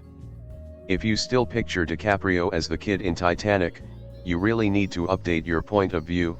He's turned into a solid, gritty actor with an air of gravitas. Everyone gives excellent performances here. Joseph Gordon-Levitt is suitably intense, although he's not given much to work with. Ellen Page was good, not great, but again, she wasn't given enough to do to really let her spread her wings. I particularly enjoyed Tom Hardy's character and performance. He was the guy that really understood how to cut loose in the dream world.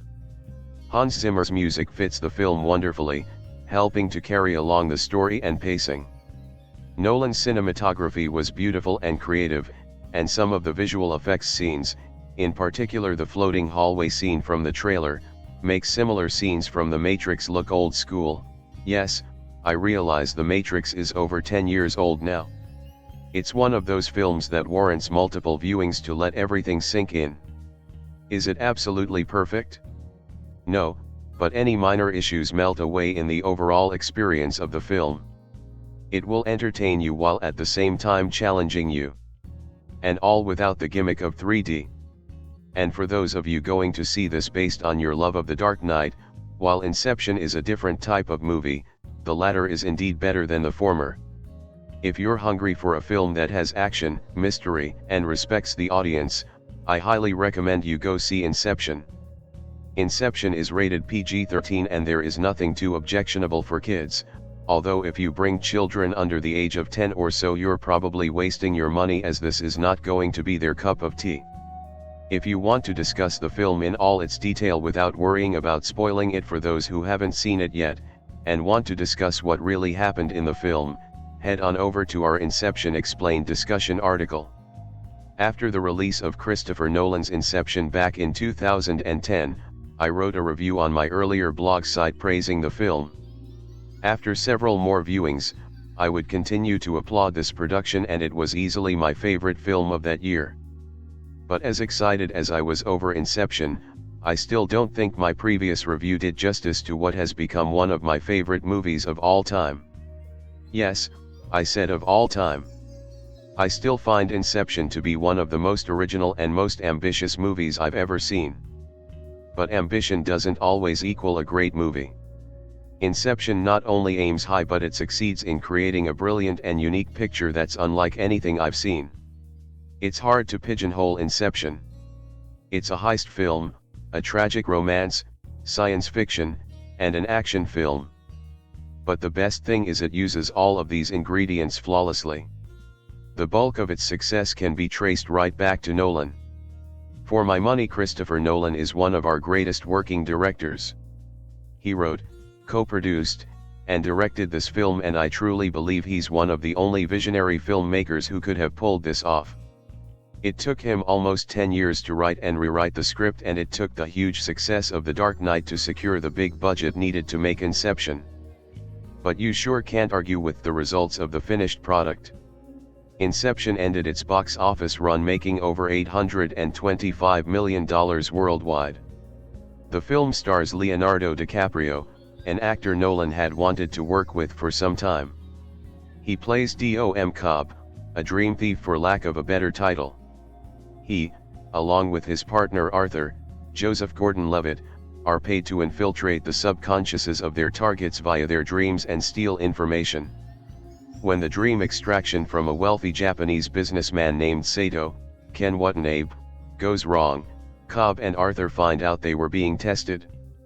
Instead of extracting information, Sato wants them to attempt Inception on a business rival of his. The idea of Inception is that instead of stealing information, you plant it in the target's subconscious while they're dreaming. There are questions as to whether Inception is even possible, but Cobb is enticed to take the job when Sato promises to use his influence to clear Cobb's name of a mysterious murder charge that has kept him out of the United States and separated from his 2 children. To do the job, Cobb needs a top-notch team of experts. Eames, Tom Hardy, is basically a forger, or probably better described as an impersonator. Once inside a dream, he has the ability to take on the identity of anyone. Ariadne, Ellen Page, is the architect. She is able to construct mental labyrinths inside the dreamer's subconscious. This is essential if the team is going to know their way around the dream. Yusuf, Dilip Rao, is basically the team's pharmacist. He's the one who controls the sleep via his numerous concoctions. Sato also insists on going and keeping an eye on his investment. Nolan takes us through the formation of the team, bits of their training, and of course their attempt at Inception. As the story moves forward, Nolan plays with our minds as he begins placing dreams within dreams, and he causes his audience to pay close attention as their well-planned heist encounters more and more complications. One thing I've always loved about a Christopher Nolan film is his ability to put together the perfect cast. This may be his best yet. DiCaprio has been a critic's darling with several of his performances, but I think this is one of his very best. Cobb knows his business, but he's a tortured man with loads of emotional baggage. Leo handles all of this perfectly. I also love Tom Hardy here, and he steals nearly every scene he's in. Eames is a confident wisecracker, and some of his best scenes are when he's giving Arthur a hard time. Speaking of Arthur, Gordon Levitt gives another strong performance, and he has one particular action sequence that's one of the best I've ever seen. And then there's Ellen Page, who I liked as Ariadne. Her character is new to the dream scene, and she brings a needed sense of caution and reality to the mission. But there are some other great performances that are important to the story and worth mentioned. One of my favorites was Marion Cotillard as Mal. She has a special bond with Cobb and repeatedly appears within the dreams, potentially compromising the mission. Cotillard's performance is multi-layered and fascinating. Michael Caine, a Nolan favorite, is very good as Cobb's father-in-law and caregiver of his children. Cillian Murphy plays the team's central target for Inception, and he too is a great fit for his role. It was also great to see Tom Berenger given a nice role to work with, and the great Peter Postlethwaite in what would be his last performance before his death due to pancreatic cancer. All of these performers are sharply in tune with the material, and the cast serves as just one of the movie's many high points. Nolan is also a visual filmmaker, and there is some incredibly eye candy in Inception. The movie was filmed in locations all over the world, including Tokyo, Morocco, Paris, and Alberta.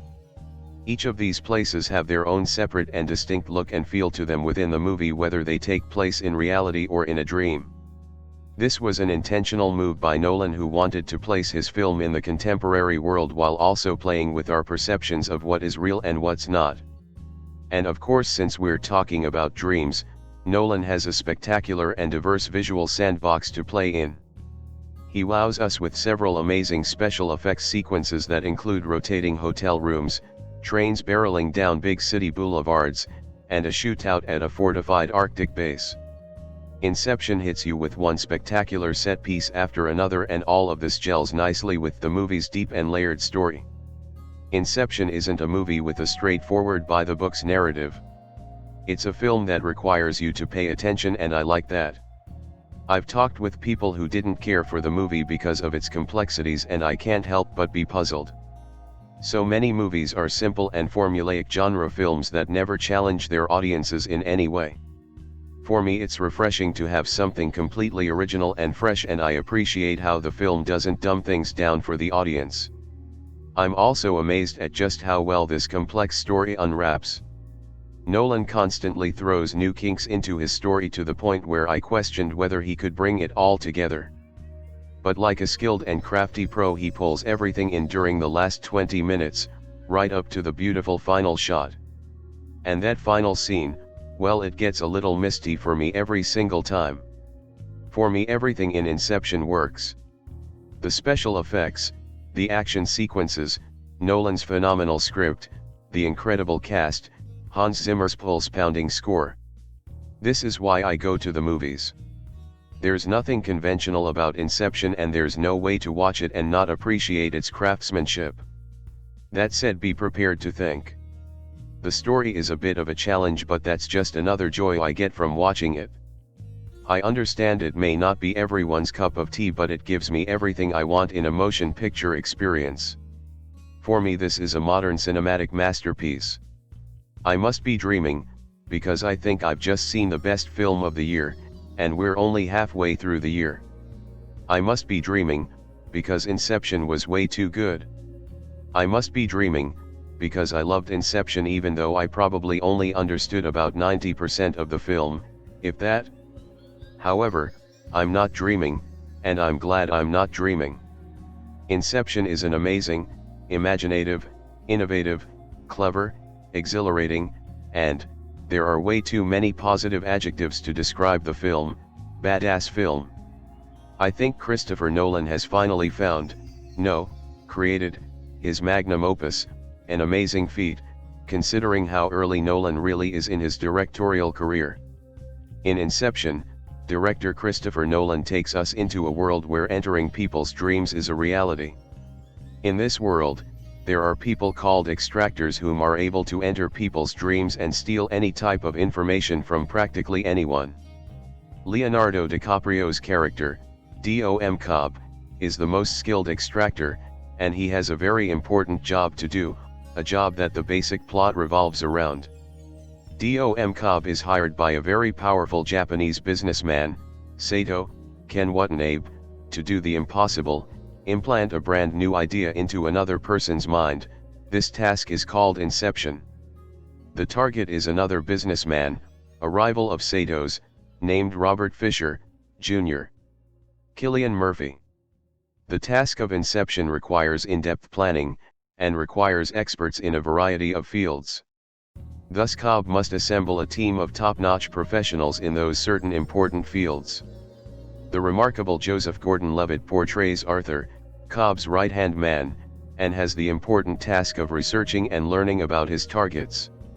The lovely Ellen Page portrays Ariadne, an architect whose sole responsibility is to create the complex world of the dream. Tom Hardy portrays Eames, a wisecracking shapeshifter, of sorts. And Dilip Rao portrays the chemist, Yusuf, who provided the special drugs that enabled everyone to enter dreams. He's also important for driving that van, you'll know what I'm talking about. Cobb's team is amazing, and each and every one of them is unique and likable in their own ways. These characters' uniqueness and likability is helped by the fact that they're portrayed by a bunch of strong actors and actresses. The ensemble cast in Inception truly is remarkably strong and superb. So many characters in Inception are portrayed by well-known actors and actresses that I'm glad none of them were wasted. From the trailers, I figured the characters of Sato, Watanabe, and Fisher, Jr.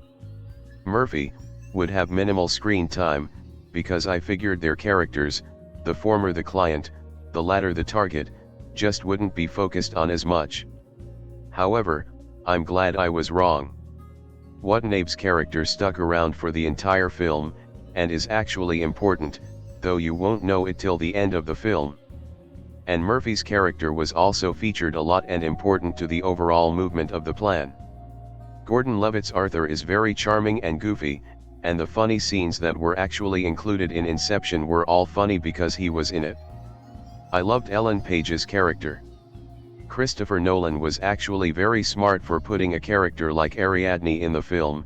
Her character helps us understand the film better. Since Ariadne is new to the concept of entering other people's dreams, as are we, and all of the complex rules that apply to them, it's extremely helpful when she asks questions since she's as confused about certain things as we, the audience, are. Page's Ariadne is like our senator or representative for the film, since she practically does represent us, and raises the same question as we do. I loved how Inception actually got better as it went along. From the first 10 minutes of the film, I couldn't understand anything that was going on. I was so confused and aggravated that I felt disappointed at the film, and I thought I had perhaps overhyped the film way too much. I'm glad that I was able to understand the rest of the film, or at least most of it. As we got further and further into the film, and as the characters kept delving into one layer after another, I grew even more interested and more captivated by it. Inception truly does just gets better and better throughout the film. The complexity of Inception is purposely frustrating and confusing. The film works because of that. And I love movies that make the audience frustrated and make them have to work with the movie in order to enjoy it, if they're done right, which Inception definitely did. Films like Inception are more enthralling when they're challenging, because you become even more satisfied when you actually succeed in understanding them. The screenplay for Inception was just perfect, and it's actually written by Christopher Nolan. Nolan actually worked on the story for Inception for about 10 years, and it looks like all the hard work he's put into it has paid off. The script was genius. I loved the many twists and turns the film had. I loved how our opinion of Cobb's wife was ever changing. I loved how we continuously learned new things about the world of Inception as we went along. And I loved the design of the dream world. The only major problem I had with Inception was the fact that many times I couldn't understand what Sato was saying, and most of the time he was saying something important. It's important to pay attention to every single line spoken in the film, so when I couldn't understand Sato in his many important scenes, it left me clueless and confused. Also, I couldn't get over the fact that Sato promised Cobb that he would be able to fix all of Cobb's problems with just one phone call. How is he able to do that? Although I'm disappointed that the film never really explains this, I think it's actually better that it didn't. Inception is a near-perfect film, and requires multiple viewings to truly understand its complexity. Christopher Nolan is an amazing director who hasn't made one bad film yet. I trust his ability to continue this streak. Freaking A. I cannot get over the very final scene of Inception. That final moment, I think, was the perfect way to end off the film. It's the kind of ending that will frustrate people, but it's also the kind of ending that's debatable, and is either praised or hated. I, personally, loved the ending. However, I did, along with almost everyone else in the theater, go and OMG after that last, important scene. I just love how that ending teases everyone. Inception definitely lives up to, or even surpasses, the hype surrounding it. The film is amazing on multiple levels, and in multiple ways, for multiple reasons. It's the movie of the summer. It's the movie of the year. And, quite frankly, it's one of the best movies of the decade. P.S. Inception reminded me, in many ways, of Shutter Island, which coincidentally also stars Leonardo DiCaprio, and is also a confusing, complex, mind-f type of film. Shutter Island was really, really good. Inception is even better. There is only one movie I have been literally ecstatic about seeing, which is not something that happens to me very often. That movie is Inception. I can't quite explain why, except to say that the marketing team behind Inception managed to utterly captivate me with their trailers and strong attempts at keeping secret the details of what I am calling Nolan's masterpiece. Point is, the moment I heard about Inception, I was hooked, and I have spent the last 3 or 4 months waiting for what I hoped would be the best movie of the entire year, let alone the best science fiction movie in decades. And you know what Inception provided? Everything I could have ever wanted and more. It is, in my opinion, the best movie of the year and is easily in my top 10 best science fiction movies of all time. Calling Inception Nolan's masterpiece is an understatement. It is a tour de force, a feat of monumental cinematic proportions. For those that had doubts about Nolan's ability to escape the brilliant success of The Dark Knight, Inception proves you wrong, because it is the one movie that I think defines Nolan as an expert filmmaker, as the kind of writer and director that can actually produce high-quality original material and direct it at a level that certain other filmmakers haven't been able to do since the beginning of their careers. I'm looking at you, M. Night Shyamalan. Inception is, to put it more simply, a must-see. Inception is one of those rare movies that makes you think while entertaining you, something that doesn't happen all that often. Right from the start, the movie slams you headfirst into the complex world that Nolan has created, showing you how things work, how difficult and detailed everything is, and how much time and energy Nolan undoubtedly put into every aspect of the film, from the cast to the situation to the visuals. It becomes clear right that what is to follow, i.e. the primary narrative, will be a complicated, but thoroughly engaging event. And it is. The deeper Nolan takes us into the intricate web of his dream worlds, the more amazingly complicated, strange, and exciting things become. The progression of the primary narrative is smooth and timed perfectly, often for good reason, and the climax is probably one of the most brilliantly suspenseful moments I have seen on film. You'll have to watch to understand what I mean.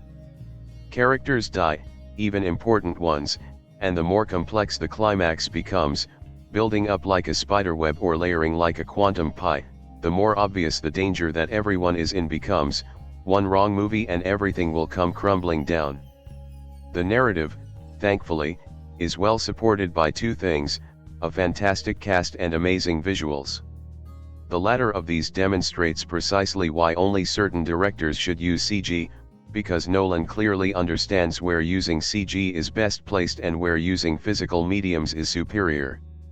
Inception is a combination of both, in the sense that some action sequences are done almost entirely without CG, and others are not. The latter of these are typically scenes that simply cannot be done without CG. The appropriate lack of CG is no small feat. Entire action sequences that would likely be made easier on the actors and the director by reducing it all to a CGI mess are instead done with what we assume are expertly handled wires and ingenious contraptions.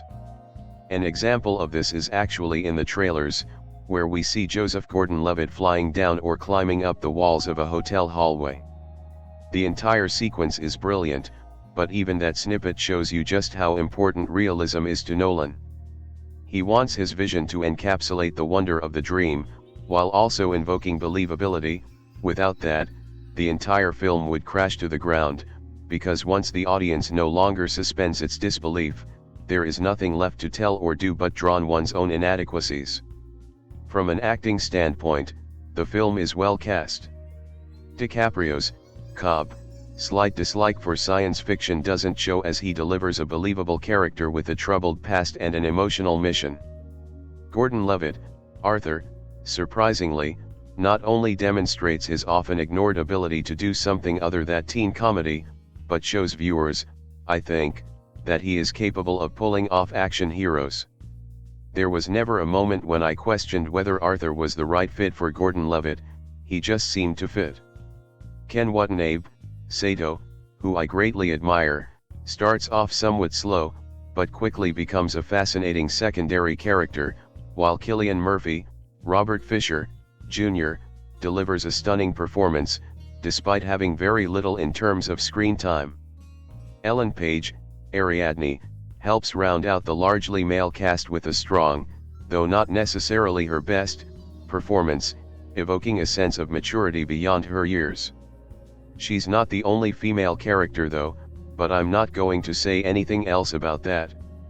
All in all, the cast is, I think, probably one of the best ensembles in a science fiction film, and possibly a good contender outside of the genre. But now we run into a problem. I've said nothing but good things about this movie. In a lot of ways, Inception deserves it. From start to finish, it is an amazing film, but it also doesn't feel like a perfect film. There is something missing. A key, but minuscule component. I think Inception's only flaw is that its incredibly complex, though fascinating narrative pulls something away from the emotional impact of Cobb's story. The end, while clever and definitely emotional, failed, at least on a first viewing, to bring me to the emotional level that I think Nolan was looking for, and this largely because I spent a considerably amount of time trying to make sure that I understood what was going on.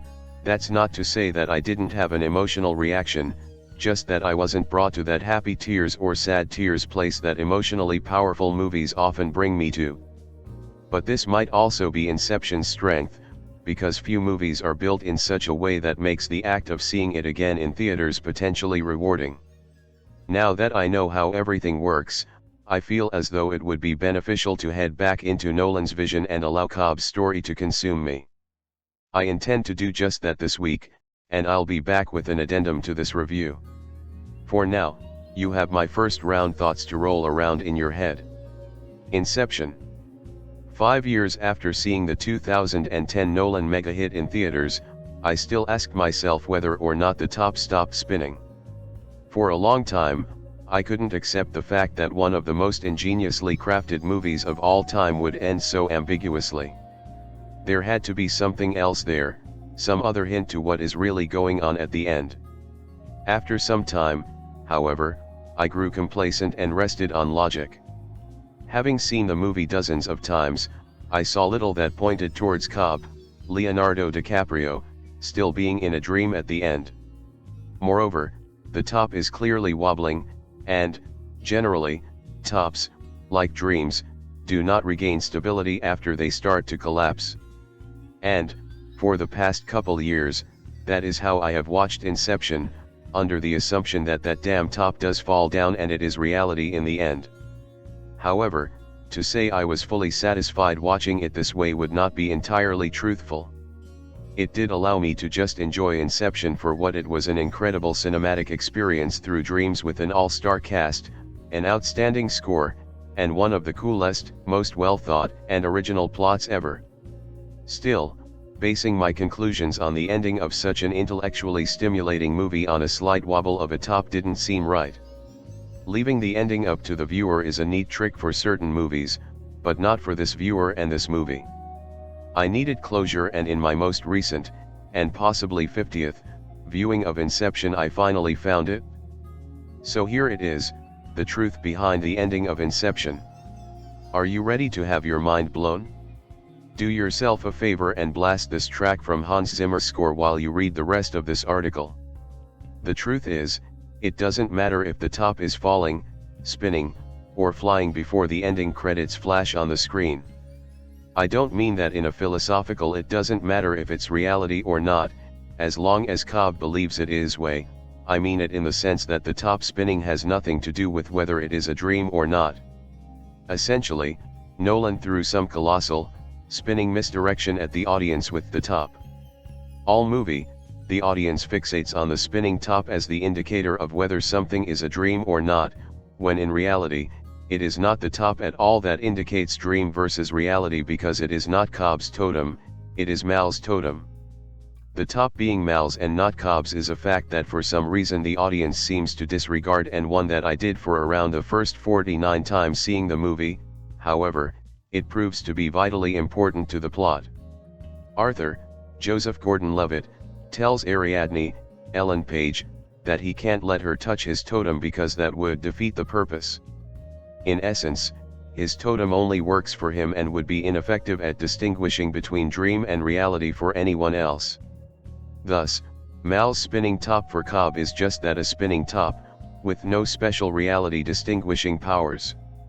Whether or not Cobb knows his totem is useless is another issue entirely that could go either way, but we won't focus on that here.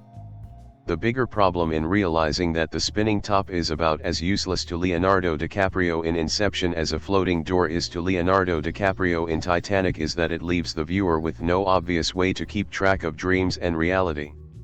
Yet, in the midst of one of the more romantic lines in the movie, Cobb gives a hint as to what the real totem is. When Ariadne asks him why it's so important to dream, he replies, "Because, in my dreams we are together." What seems like a line dedicated to showing Cobb's undying love for his dead wife actually is a hint at how to tell if something is dream. If Mal is there, it is a dream. Still, this does not solve the totem dilemma. Totems must be small, easy to handle, and unique to the specific person. Mal fits none of these requirements. So she is not the totem, but something about them being together must be.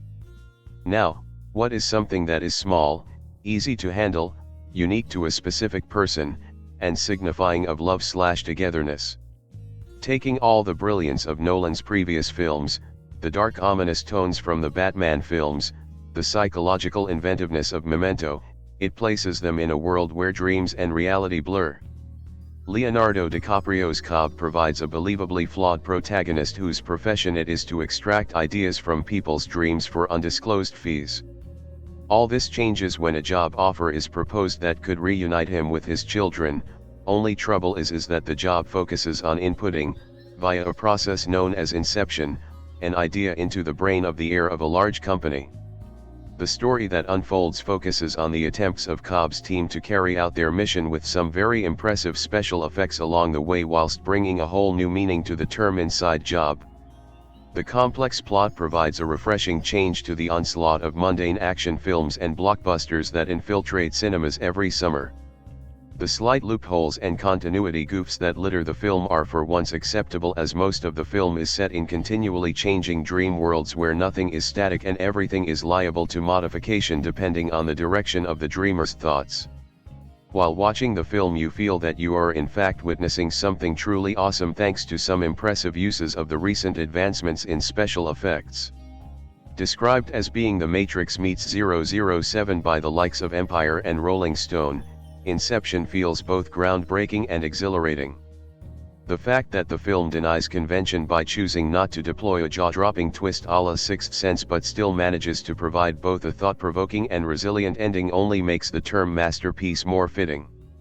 Joseph Gordon-Levitt shines in his sidekick role as Arthur, whilst Nolan favorites Michael Caine and Cillian Murphy are at their usual best even if both lack screen time. The willingness of Murphy's character Fisher to accept all that Cobb tells him is slightly convenient but believable nonetheless. Cobb himself builds unusually strong relationships in the film. His relationship with his wife Marion Cotillard, although clearly one of infatuation, never seems unhealthy, whilst his bond with Ariadne, Ellen Page, is both very personal and extremely solid from the off. Thanks to the film's complexity, most showings of the film come with a free headache and a want to evaluate your own dream experiences, but Inception is a film that mustn't be missed. Christopher Nolan's films often play in those areas of uncertainty within the human mind. The Prestige shows the unreliability of our senses in the face of illusion. In Memento, the hero's sense of identity is confused by his dependence on memory, and this can be faulty.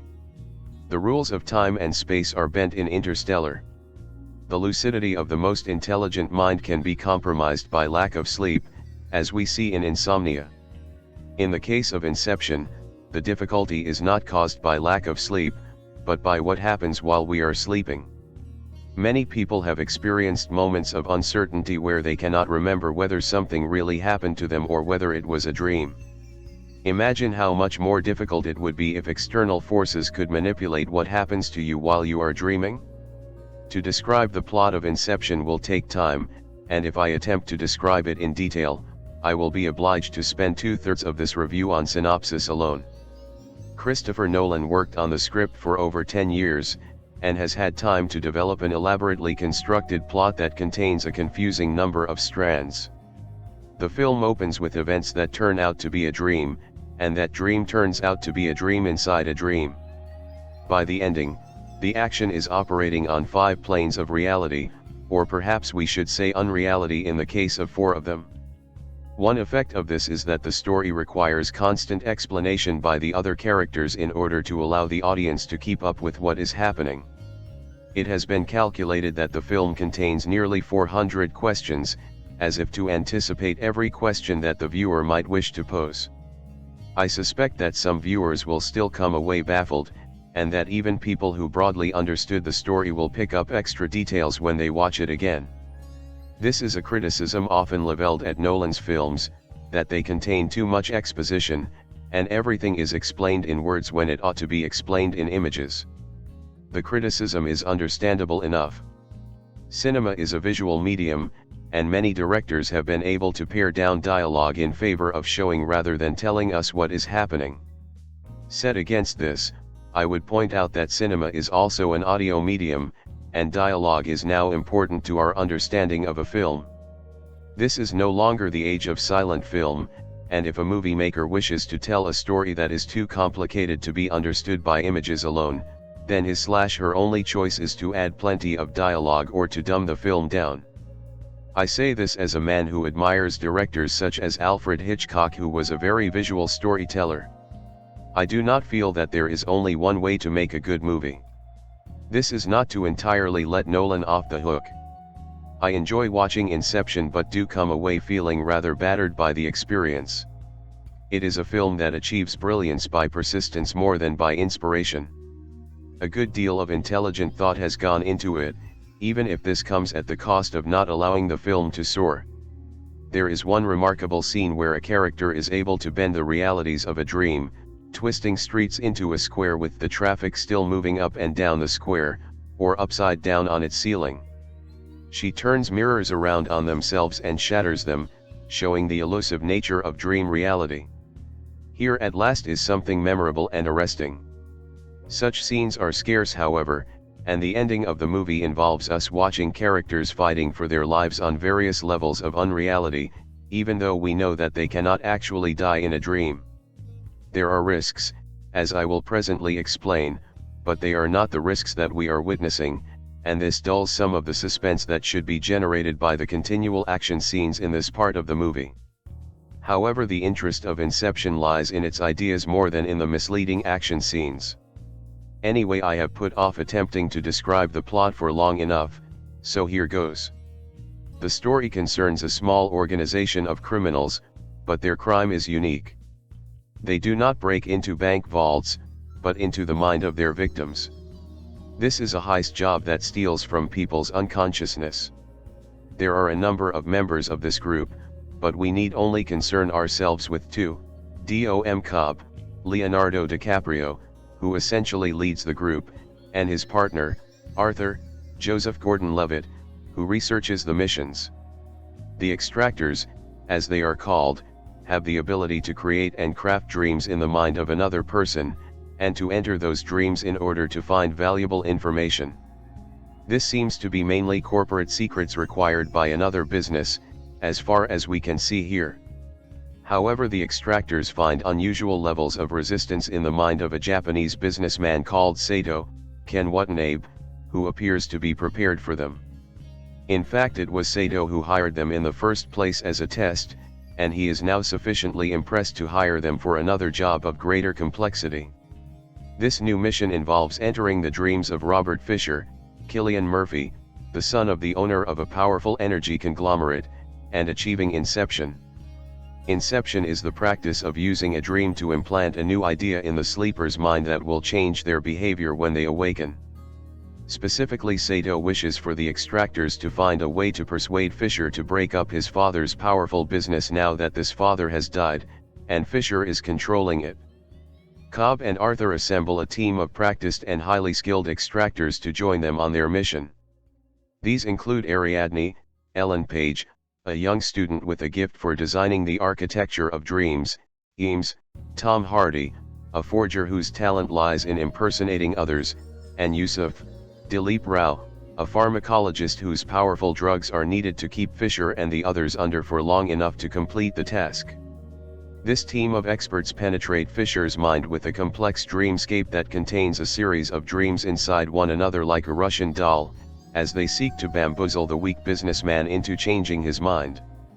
However, there is another complication that will endanger them, and it comes from someone who is no longer even alive. This is Cobb's dead wife, Marion Cotillard. She appears as a menacing projection in all of Cobb's dreams, threatening to disrupt their work and putting Cobb and his fellow dreamers in serious danger. This is all the worse because the extractors and their victim are now in a very deep sleep due to the drugs, so if they die in the dream they will become trapped in a comatose state, a limbo of the unconscious where they will no longer realize they are dreaming and will remain there. Additionally, projections from Fisher's subconscious act like antibodies and seek to kill the extractors in the dream, increasing their danger of being trapped there forever. These projections appear to be highly militarist, reflecting Fisher's past training, although thankfully they also appear to be bad shots. Nonetheless, one of them wounds Sato, and the remaining members are in a race against time to complete their mission before their employer dies in the dream and is lost forever. I should say something about who Mal is, and why her projection is such a menace to Cobb and his colleagues. The reason why Cobb understands that Inception is possible is because he first practiced it on his wife with disastrous results. He lived in an idealized dream world with his wife, but their happiness was tarnished by the fact that she was unable to escape reality as fully as Cobb because she had locked something away, something deep inside. It is unclear what the secret was. Cobb vaguely calls it the truth that she had once known but she chose to forget.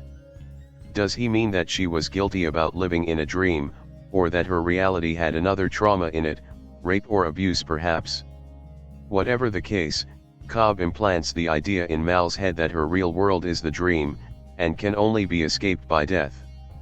It is here we begin to see the ethical issues that would be involved in interfering with another person's reality to change that person's mind. Whatever Cobb's intentions, his intervention is a betrayal of his wife. He impairs her ability to cope when she is returned to a world that she no longer believes is real. Mal commits suicide thinking this will return her to the happier world that she believes is the genuine one, and Cobb is blamed for her murder. One reason he accepts Sato's job is that Sato promises to return Cobb to America and have the charges dropped against him, thereby reuniting Cobb with his young children. These children also appear in Cobb's dreams, but only glimpsed from behind. He hears their voices, but he can never see their faces. If pursuit of happiness in dreams leads to the immoral manipulation of the reality of a loved one with fatal consequences, then what are we to make of the professional work done by Cobb and Arthur? Stealing ideas from people's minds is a minor criminal activity, but what they are now attempting is something more. They are trying to alter the reality of a human being, manipulating his relationship with his father and turning him against his godfather. Indeed, who is Sato, their mysterious employer who wishes to destroy the business of his rival? Sato insists that Fisher's company is a threat to the world because they will control half the world's energy and become a superpower, but is he really motivated by concern for the dangers of Fisher's empire, or by a wish to get his own hands on the conglomerate? We get a glimpse of Sato's methods when he leaves his employees to presumably kill a treacherous extractor. He is also a man powerful enough to have the laws in America changed to allow a man accused of murder to return home without molestation. He is himself ruthless and dangerous, and the film leaves it open just how much we should trust him. There are other layers of meaning in the film. One popular idea about Inception that is often discussed is that the work of the extractors is a metaphor for the process of making a film. What is a film but a dream, a series of images put at the front of our mind that we accept as real until we wake and return to our everyday lives? In a film, as in a dream, anything is possible, but there must be enough reality to deceive us that what we are seeing is plausible. Notably, Nolan eschews excessive use of CGI, and he avoids making the dream seem too fantastic. There is a scene where Cobb takes Ariadne to a bar, and she realizes with a start that she is actually in a dream. We do too, as we have not been prepared. There are no fuzzy or soft focus lens effects on the cameras, no surrealism unless the characters request it. This may disappoint some viewers who would like to see more imaginative dreams, but fits in better with the vision of this film. The characters in the film also hold roles that correspond with those of members of a film crew. As the man who manages the Enterprise, Cobb is like a movie director. Interestingly, Leonardo DiCaprio bears a slight resemblance to Christopher Nolan in this role. Sato's role is that of the film studio who provides the money. Arthur is the producer, conservative in his thinking but skillful enough to hold the Enterprise together. The other characters too act as metaphorical representations of members of a film crew. Ariadne is the architect of the dream, rather like the person who designs the sets and costumes for a film. With his capacity for playing multiple roles, Eames is the actor. I am not certain where Yusuf fits into this idea, perhaps a technical designer? As for Fisher? Well, he is us. He is the audience for whom the film is played, and perhaps as a result of watching the show, it will in some way change his own perceptions of reality, his way of thinking and his future actions. Perhaps the watching of any story has the potential to influence the person for whom it is made. We get something out of it that is more than entertainment, a message that might affect the way we see the world, but which happens to us unconsciously so that we do not realize it has happened. For the geekish lovers of trivia, the film also has hidden charms. Cobb, a name appropriate for a man who spins webs around his victims, shares his name with the architect Henry N. Cobb, who built skyscrapers similar to the ones in Cobb's dream world. For that matter, Eames also takes his name from a couple who were known for their work in architecture and furniture design, Charles and Ray Eames. Fisher's name comes from the chess champion, Bobby Fischer, and there is also an echo of the artist M.C. Escher, whose works inspired the look of the film. Yusuf is an Arabic derivation of Joseph, the biblical character who interpreted dreams. It also been pointed out that the initials of the leading characters spell the words, dreams pay. Perhaps the most interesting name though is that of Ariadne. She shares the name of a figure in Greek mythology who assisted Theseus in finding his way through a labyrinth. In Inception, Ariadne is the one who builds the maze that contains the dreamscape. On another level, she is the guide for the audience too. She enters Cobb's private dreams, where she sees things and learns valuable information that help us to understand the movie better. One of the important issues that has led to much argument is what the end of the movie means, and I must attempt to tentatively discuss this.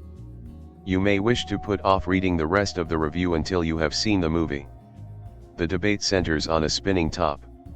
In order to hold onto their sense of reality and recognize when they are dreaming and when they are not, each extractor has a totem, an object that only they handle.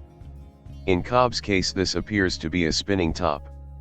If the top stops spinning, then he is awake. If it does not stop spinning, he is dreaming.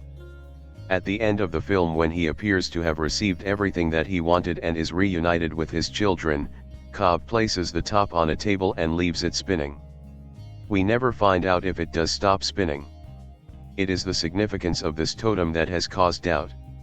Has Cobb successfully made it home and been reunited with his children? Does he put the totem on the table to indicate his resignation from his work as an extractor? Or is he still trapped in dream limbo and choosing to lose his grasp on reality because he has achieved his life's fulfillment in the dream? Nowadays many favor the idea that Cobb returns to reality and is reunited with his children. Michael Caine, who plays the children's grandfather, stated that Christopher Nolan told him that if he was present in a scene, then this meant that it was really happening. Certainly Caine's other scenes in the film take place in reality. There are other clues.